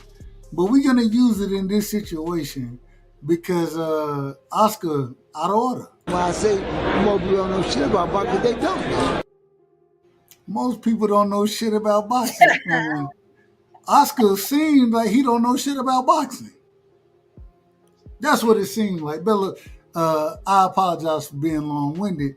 Oscar De La Hoya, some of the things he said about Devin, man, you already know what it is. Do your thing, sis. Yeah, so I totally understand being behind Jose Ramirez. As he signed with Golden Boy, I think in like 2024, right? The beginning of 2024. He just signed. Yeah, he just signed. So I'm cool with you being behind your fighter. That's fine. What I'm not really cool with is hearing a lie. And not even just me as a boxing fan, but me as a boxing fan, watch the media not question or correct Oscar De La Hoya when he says that Devin Haney was knocked out. He paying them. He paying them. Yeah, but I mean, my goodness, how much ass can you kiss? Hey, as much as the dollars that you gonna send. I mean, is that what you got to do to get some credentials? Yes. Like, seriously? Just kiss these promoters' asses and let Oscar De La Hoya and let all of these, like boxers, boxing promoters, just made up a lie. Just said a lie. I mean, that's what they do. These are what these people do. And then just not even question. And I'm sure people heard him and was like, "What did he just say?" He didn't knock him out. Knock down. But regardless, the fight was a damn no contest. He didn't knock him out. He doesn't have a W. And on top of that, when he was fighting a cheater, we don't have to argue about it. It's confirmed he cheated. We don't have to go back and forth about it. This guy, I mean, come on, man. You cannot say that Devin Haney got knocked out and then the media just stand there. Like, what the hell are we doing? We just doing the mannequin challenge? Nobody's going to correct anything. Hello, can you say something? I mean, my gosh. That was my whole problem. Hold on, Bella. And I say this respectfully. I watched this happen. Who pays the media? Who pays them? Yeah, the promoter or whoever's putting on the fight. The same nigga that's gonna tell us Devin they the same niggas paying. Yeah. They paying for it. When we watch Ryan Garcia, and they'll get up there and they'll say, well, they'll ask Devin, Ryan Garcia cheated, right? Devin say, man, I'm trying to make the fight. Hey, I'm focused on Jose Ramirez. You know what they don't ask Ryan Garcia? They never ask Ryan Garcia, did you cheat? They don't never ask him that. Right. They coddle him as a matter of fact. They wanted to make it look good. They wanted to make. Well, people are saying that. Wait a minute. Hold on. Wait a minute. Well, you potentially were found with PED. Potentially, that they found PEDs in the system. He tested positive for PEDs. Potentially. But you wanted Devin Haney to speak on it. Man, why y'all don't make Ryan speak on it? Ask that man the same question. You're not gonna do it. And we understand why. And not to mention Oscar De La Hoya, the rounds that Devin didn't get knocked down in, maybe except for maybe the first, Ryan lost like all those rounds. Ryan lost. Devin Haney was easily outboxed and finally boxed. Any round Devin did get knocked down, he won the round. How can you get knocked down three times and have a? How can you get knocked down 3 times and have a majority decision? Yeah. So it was literally like, dog, a knockout. And then you was cheating. All right, y'all got it. Yeah, it's like this is what the script we're talking about. Media going through a script, and it's. And I'm not going to take the attention off of the ring because the ring. This has been so blatant with the ring, this specific media cycle. But it's like, come on, man. Even I've seen it Top Rank. I've seen it multiple promotional companies, giving out the these press credentials, and it's just like, come on, man. The media, how much ass do you have to kiss to keep your media credentials? And if you ask the wrong question, are they pulling credentials? Oh, you know they pull it. You already know they pull it. You already know they pull it. Hey. They pulling. They got yeah. You know they pulling. You already know what's going on. Yeah. So. Oh. You gonna ask that question? Nah. You can't show up here. Wait. Hold on. Wait a minute. Right. Yeah. We can move on. I just wanted to give that. Well. We gotta ask this question right here. Devin Haney is now, like you said, like you brought out, sis, booed more than any of these other individuals. Yes. And when we're talking about these other individuals, we're talking about individuals that said fuck the fans. We talking about individuals that then cheated. Mm-hmm. As I ain't gonna shout out to Rolly. Rolly ain't did nothing that crazy. So shout out to Rolly. The top names, if you want to call them the top names, between Ryan and Tio, these niggas have been out of order consistently. And if it was any other fighter being out of order the way they're out of order, we would criticize them. Mm-hmm. Where's the criticism for these Negroes? Or I can't call them Negroes. Let me be in order. What a criticism for these individuals. Let me just be as honest and unbiased as I can be. What a criticism for these individuals. Y'all got criticism for an undisputed champion, a 2-division champion, an individual who do things the right way, never miss weight, always prepared. Y'all got criticism for him. But y'all ain't got criticism for these guys? What are we doing? I ain't, and I'm passing it to you, brother. I apologize for this. But I ain't and I'm not a real religious guy, nothing like that. I don't stand on that square.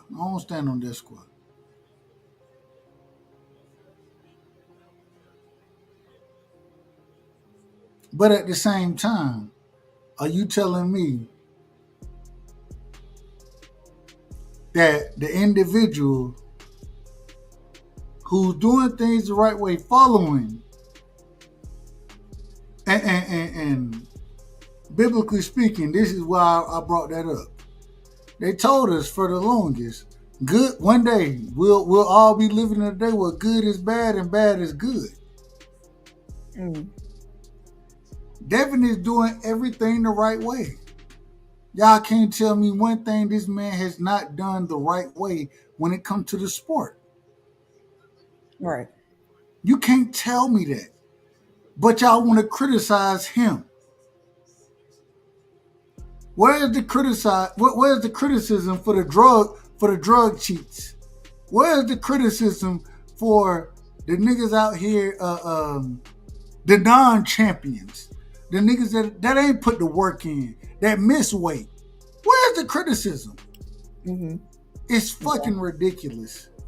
And I apologize, but and Bella, go ahead, because I'm gonna be out of order if I keep talking. I'm gonna be out of order.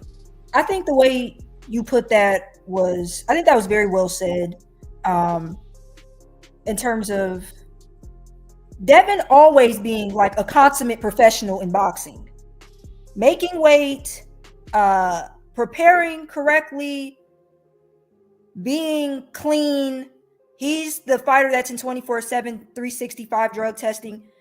It's just like, come on, man. Like, the fact that you all will continuously give Ryan Garcia a pass as if you don't see a change in muscle definition. We'll wait till fight night. I'll wait till fight night to go deep into it. But I see differences already. I'm going to wait till fight night, though, to really write down exactly what I'm seeing. I'll put the side-by-sides and everything. I'm going in the next show. But with it, Ryan stating the things that he stated online, going off on going off on other boxers who have called him out. Caleb Plant called him out, stating that, dude, this was in your, how did this get in your system though? Bro, how can you say you didn't cheat? And then they were going back and forth. Clarissa Shields calling out Ryan Garcia. Lamont Roach stating he believed Ryan Garcia cheated. So there are boxers that are calling him out. It's these media members, the members of the media. Who are these people? Will you just you'll do anything for a check? Like, even I think even some of these people do have backgrounds in journalism and communications. I mean, we're now in an era where all that matters is pushing some sort of narrative to get clicks and views. Where is the integrity in journalism anymore? Where's the independent journalist? I know that there was an independent journalist complaining that they did not get that company did not get media credentials for this fight specifically. Where are the independent journalists in boxing? We need more independent journalists rather than these narrative pushers, and specifically these narrative pushers on YouTube. I cannot stand it. And I mean, damn, like where are those platforms that are going to truly ask questions that are not leading? There's too many leading questions. It's just too many questions that, you're trying to structure to serve. You're trying to make the boxers say something that you want them to say. I hate when interviewers do things like that. I'm telling you, media plays a very big role in the discourse in boxing today. And a lot of people, when I was, I was on my soapbox on KO's panel the other day. A lot of people are like, we get it. There's racism in boxing. Where is she going with this? We understand there's racism in boxing. but you never talk about it. But you very quick to defend your favorite fighter. And you want to talk about things in boxing that really don't matter. You want to talk about things that you've heard on YouTube all day. You would rather regurgitate those conversations than talk about something that's blatantly in your face. I mean, do you really want to cover boxing and cover the actual sport? Do you want to keep are we going to keep the sport clean, or now it's a free-for-all? I mean, this guy easily over the allowable limit of the New York State Athletic Commission. He's over the limit, clearly, but you want to argue that he didn't cheat.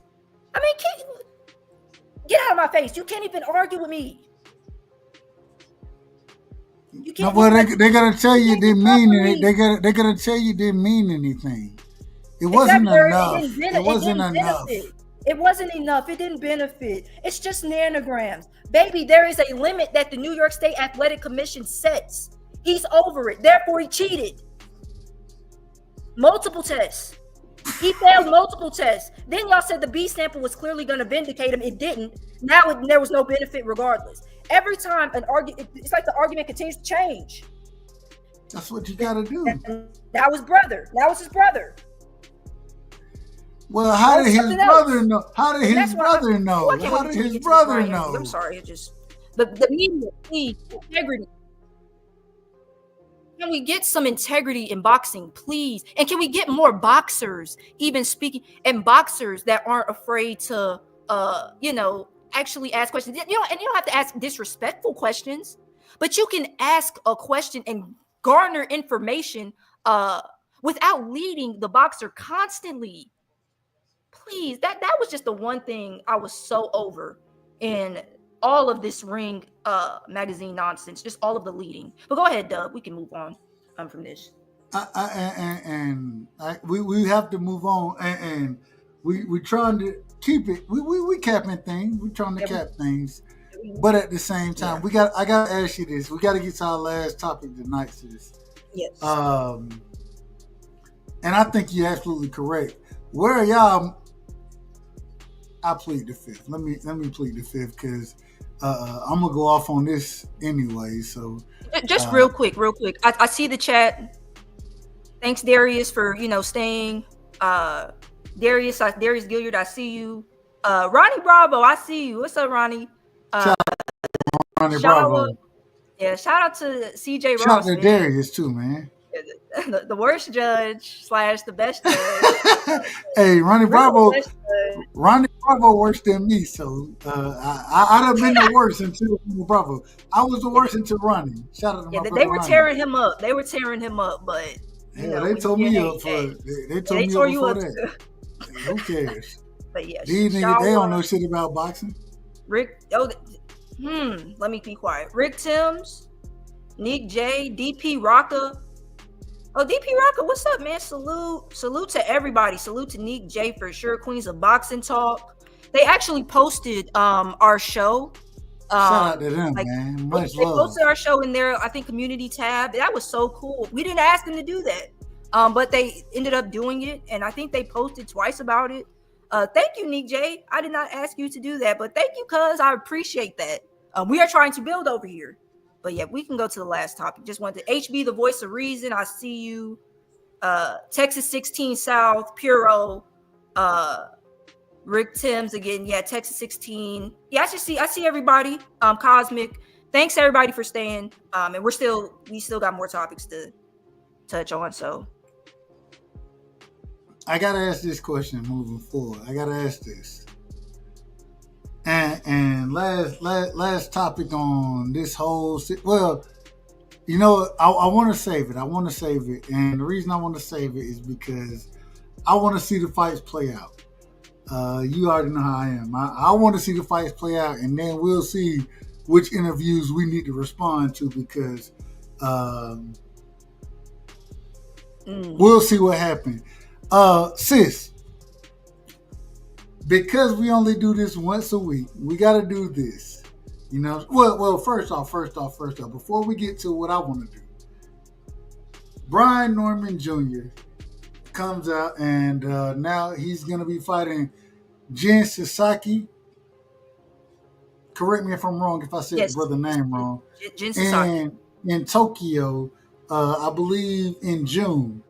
Now, hey, y'all, you know, everybody up here know I'm a Georgia boy. Well, this is Georgia's finest. So you a Georgia Peach, I'm a Georgia boy. You know what I'm saying? This is how we do things around here. I rock with Senior and Junior. I rock with both of them. Me personally. What's your thoughts on him fighting Jin Sasaki over in Tokyo in June? And how can you make that make sense? And then I'll respond accordingly. So the way I make it make sense is this is a fight that Jin Sasaki, you know, asked for after Brian Norman Jr. successfully defended his WBO title. And shout out to Fight Sport Talk. I see you, Fight Sport Talk. But Norman Jr.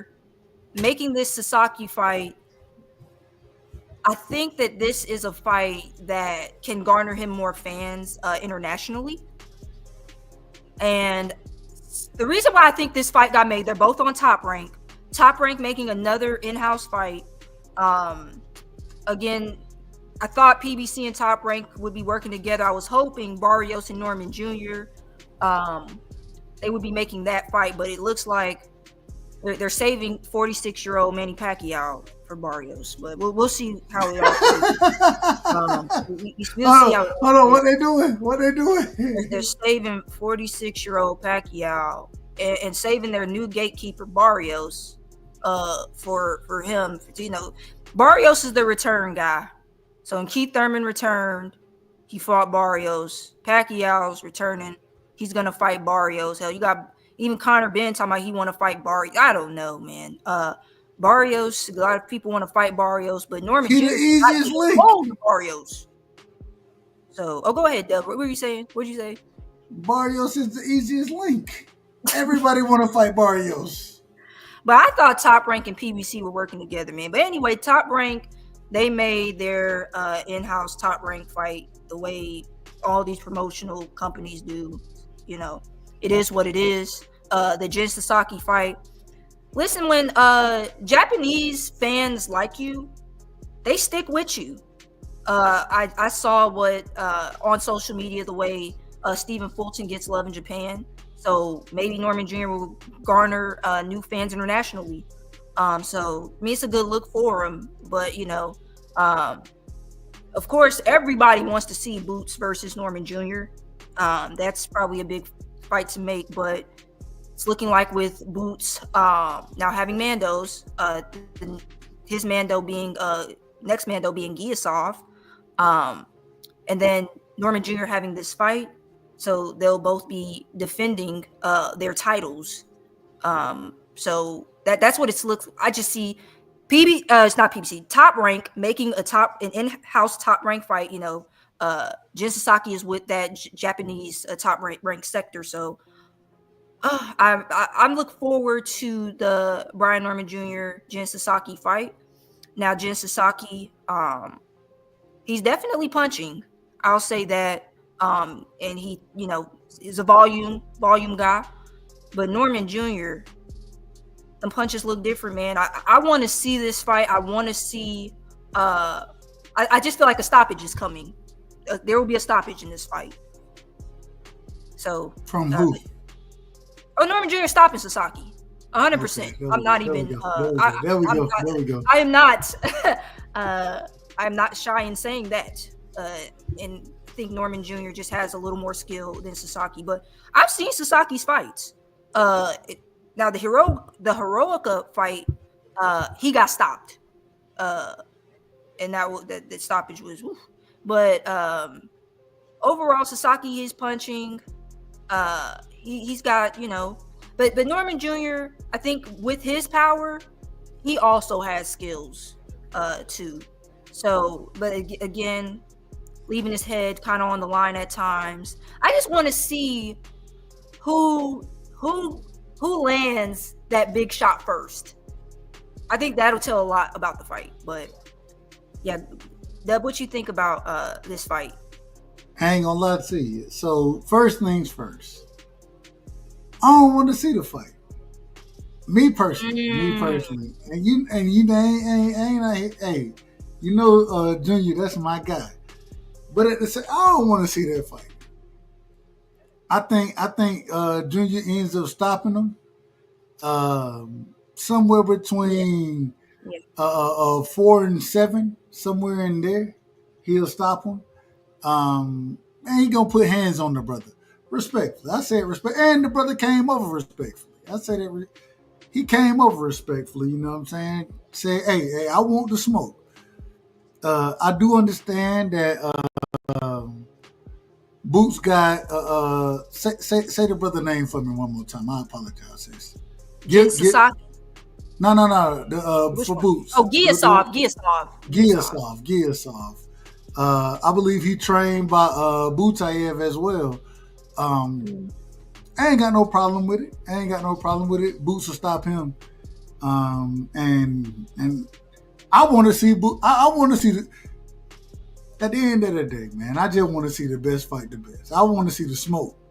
And in this situation, I don't think neither one of these guys, whether it's Jin Sasaki, whether it's Giasov, I don't think they, man, I want to see Junior in there with Boots. I want to see the fight. That's me. That's my personal opinion. You know what I'm saying? So it is what it is, but we and you know I already told you, sis. I'm trying to keep it to 2 hours. I can never do it. It's never gonna happen. I already know that. But I want to get to the last part of the show, man. We got to give some picks, man. We got a lot of fights coming up this weekend, and sis, I got to start putting my picks up against your picks. Now, if we agree, we agree. If we disagree, we got to call it out. We got to see who's right. Okay. So we both got the Eubank Jr. pick right. We got that pick right. We did. We both got that right.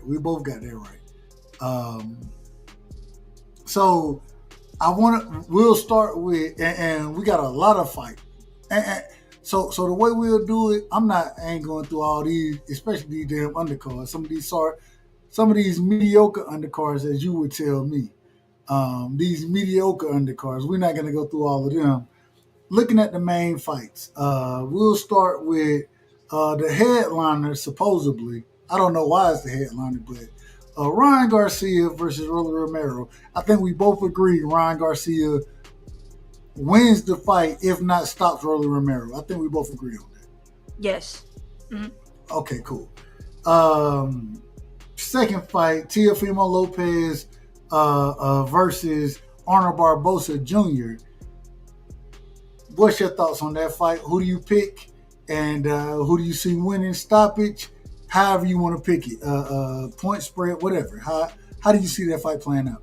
Well, hey, this is the one fight I could be wrong about. I am going to go with who I am rooting for this fight, but I'm going to go Barboza. Barboza wins this fight and gives Tio another L. I think Barboza will outbox Tio and hopefully even catch him with something. But I'm gonna say I'm gonna go Barboza with this. I ain't gonna lie to you. I'm rooting for Barboza. I got Tio. And the reason I got Tio, Arnold Barboza, the man, me personally, the man, I ain't never seen him just fight at mid-range and stand there and pick his shots. He likes to come forward. He likes to pressure you. If you're coming forward against Tio, you're falling right into Tio wheelhouse. Yep. And I hope I'm wrong. But I got Teofimo Lopez winning that fight by unanimous decision. I got it by unanimous decision. Okay, well, I have Barboza by decision, of course. Yeah, I got Barboza by decision. I ain't mad at it. And matter of fact, I'm rooting for your pick. So Right. We have to have one different. We do have to have one different pick. If I'm picking with my head, I would pick T.O., but we do need to have one different pick. So I'm going to say Barboza. All right, Devin Ramirez. I think we both agree on it. I got Devin by the unanimous decision. I think he boxed Ramirez's head off. What's your thoughts on that fight? Devin Haney. I think he is actually going to be way too big. That reach advantage is going to be very difficult for Ramirez to navigate. I got Devin Haney styling on Jose Ramirez. I ain't mad at it. Let's see. Now, this is where we get into some of, and we haven't really got a chance to talk about these fights, but I don't think they're worthy of talking about, me personally. And I'm not even going far into the undercard. Matter of fact, I ain't going into the undercard. I'm going it because I think some of the undercard is pathetic, in my opinion. But when we get into the Canelo Alvarez versus William Scold for the undisputed title at 68, William Scold currently holds the IBF championship. How do you see that fight playing out? Who do you pick in that fight? I think we both had the same pick for this one. So I like William Scold. Yeah, he's okay to me. But Canelo Alvarez is an overall way better fighter to me. Break shoes off of him. I think Canelo's gonna, walk him down. Yeah, I got Canelo easily beating William Scold. But actually, I think Canelo wins by decision. His last few fights, Munguia, Berlanga, they all went to decision. So I'm gonna say Canelo skates through this fight. This fight is an easy fight for him, and he gets a decision. Now on the same card, I ain't really looking at. I think Jaime Munguia is fighting. I don't know who he's fighting on the same card, but Bruno, go ahead. He's fighting Bruno Sirachi. He's fighting Bruno Sirachi. You know him better than I do. Go ahead. If you want to break that down, go ahead. But you know him better than I do. He's the guy who stopped. He stopped Munguia. He knocked him out. Hold on. Was that the guy, Sirachi? Yeah. So they're getting that rematch. That's his rematch on that card. Yeah. So okay. We got that fight, and then but go ahead. You go ahead. And I'm glad you brought that up. I didn't even realize that was the guy who stopped Munguia. Shit, when Munguia stopped, I ain't gonna lie. I was like, I ain't never seen this dude fight. So I said it respectfully. I say respectfully. But okay, we getting a rematch there. The more entertaining fight, in my personal opinion, is F.A. Ajagba versus Martin Bakole. We seen Bakole get stopped by in short notice, but we seen him go from stopping Jared Anderson to getting stopped by, and I say this respectfully, what's my UK brother name? The man, what's the brother name? Beat Deontay Wilder. Joseph Parker. Joseph Parker. Excuse me. Parker, yes. So we saw Bakole get stopped by Parker. Now we got F.A. Ajagba and Parker. Oh, excuse me, F.A. Ajagba and Bakole on this undercard for Canelo. Who do you have in that fight? That's a really good fight. So here's the thing, right? I think Martin Bakole took that fight, but it was like 3 days notice, right? Or something like that. We'll give him a week. Which still ain't much. So yeah. But Martin Bakole is so big. Oh man, this is a hard one for me. But I am going. Dang, this is a hard one for me. I'm gonna go FA. I think FA Ajagba might pull it off. So I'm gonna pick FA for this, just because I think he's a little more athletic. I think he'll be able to catch Bakole. And I think the later the fight goes, Bakole will get more, tired and worn out. Yeah. So I think I'm gonna go FA for this fight. But Bacole's very dangerous. He is dangerous. I'm going, once again, we'll go opposite sides to this one. I'm going Bakole. I do agree with you, though. I agree 100% that and I don't know what the hell kind of shape Bakole going to be in. If FA use his reach, his length, I think he can do it. But Bakole, in my opinion, he got that one punch power. I'm going with Bakole, but I wouldn't be surprised if FA wins it. Matter of fact, I ain't gonna lie to you, I'm rooting for FA Ajagba, but I'm going with Bakole in this fight. I'm going with Bakole. Okay. It's the heavyweight division. The punching means something in the heavyweight division. It does. Let me see. Real quick, I gotta say this. I gotta put my brother up here. Badou Jack, man. And I say Joseph Parker landed that punch right on the top. Yeah, and I don't know what the hell happened when that shit landed, because that nigga didn't know where he was at when that shit landed. Respectfully to him, respectfully. Hold on, you ain't think it clipped him like I didn't think it clipped him, did you? I was like, wait a minute. Okay, all right. Yeah. The way I didn't see it at first, I was like, dang, what? I was like, what happened? But then when they played it back, I was like, yep. That messed up his equilibrium totally. When you get hit top of the head. All right, I got, and I didn't expect to ask about this, but Badou Jack, and I'm a fan of Badou Jack. I always be a fan of Badou Jack. One of as far as cruiserweights go, that division, man, I'm a fan. Me personally, I love Badou Jack. I think Floyd did Badou Jack wrong. Me personally, it's just my opinion. Mm-hmm.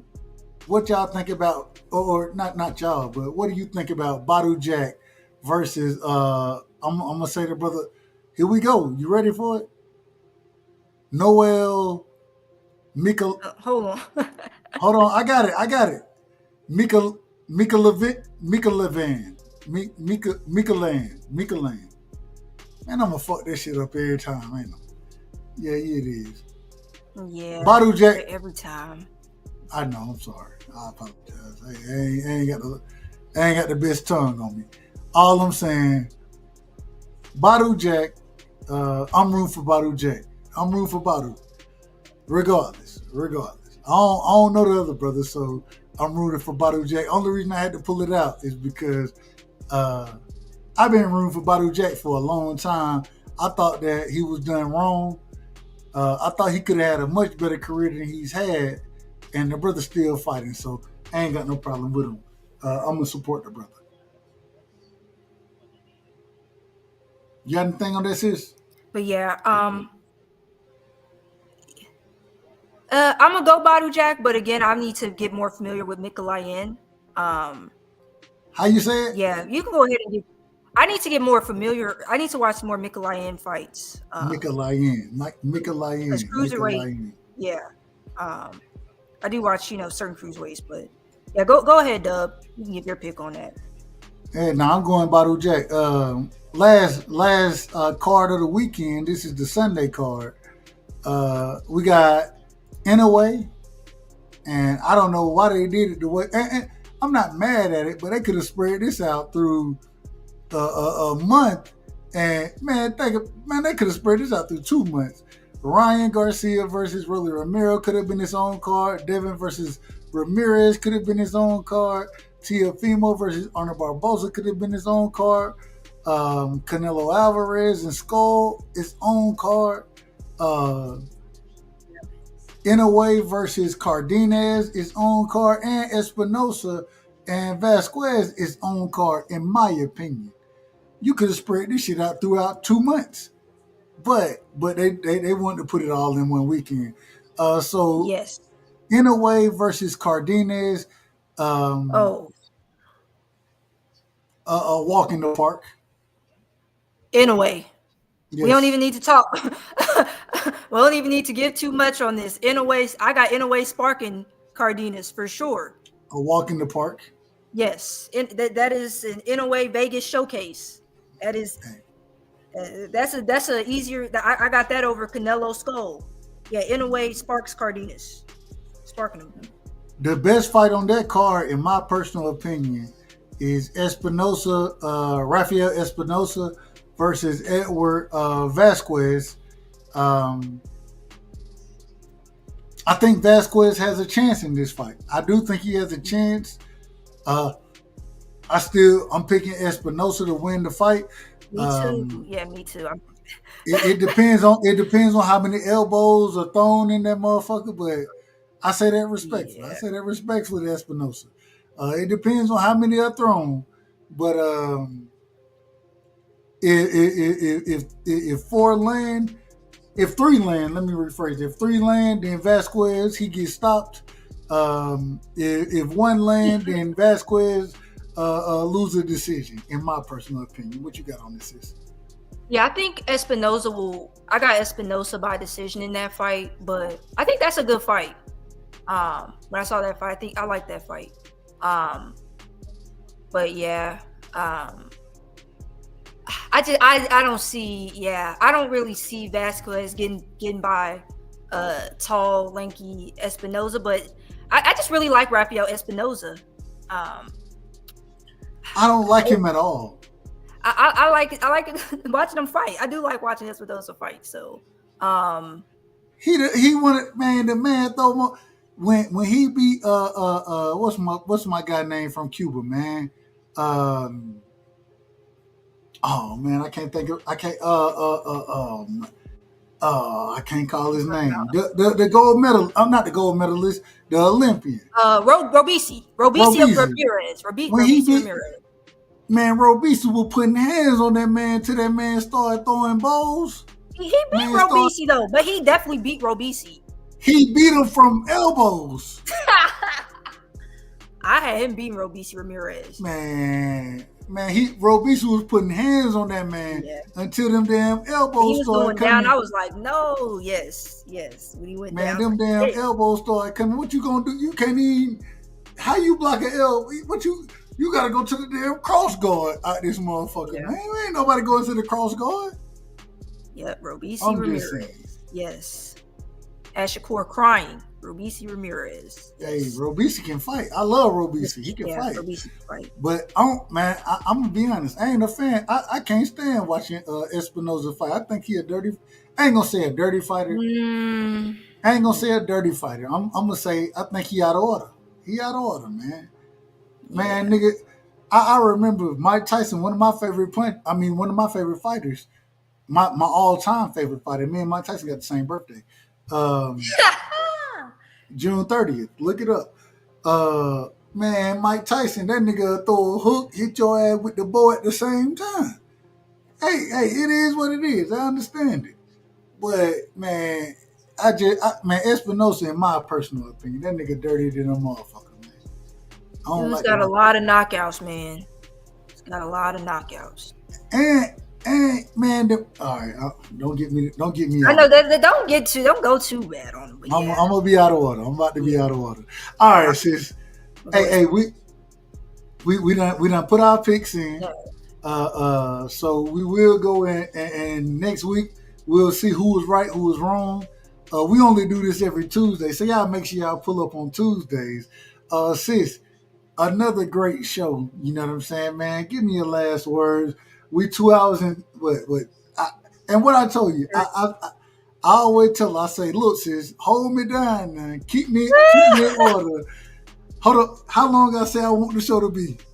Yeah, like 2 hours, right? Like 2 hours. So. and then it's not going to work out that way. But, man, I appreciate you. Bella, You're doing your thing, man. Keep cooking, sis. Give me your last words. And shout out to Georgia, man. Y'all think Georgia don't know boxing? Come over here and we'll cook all y'all motherfuckers on boxing. I say that respectfully. Go ahead, sis.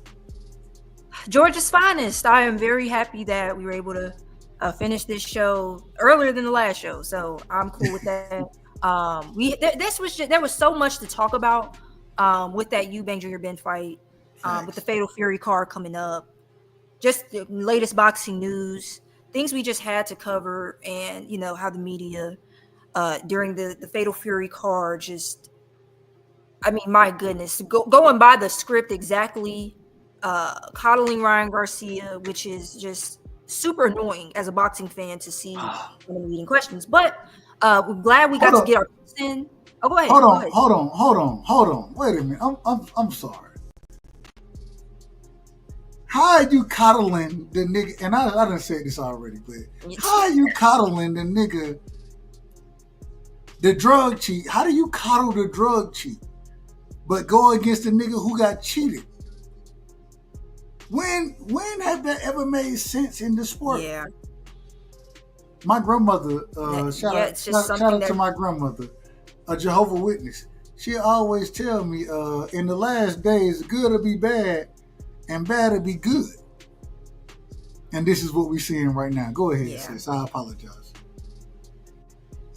But yeah, just in terms of tonight's show, just us touching on Brian Norman Jr., Jen Sasaki, the Fatal Fury promo, and just one thing, hopefully we all can just see as boxing fans, all of these narratives that are being pushed in boxing right now.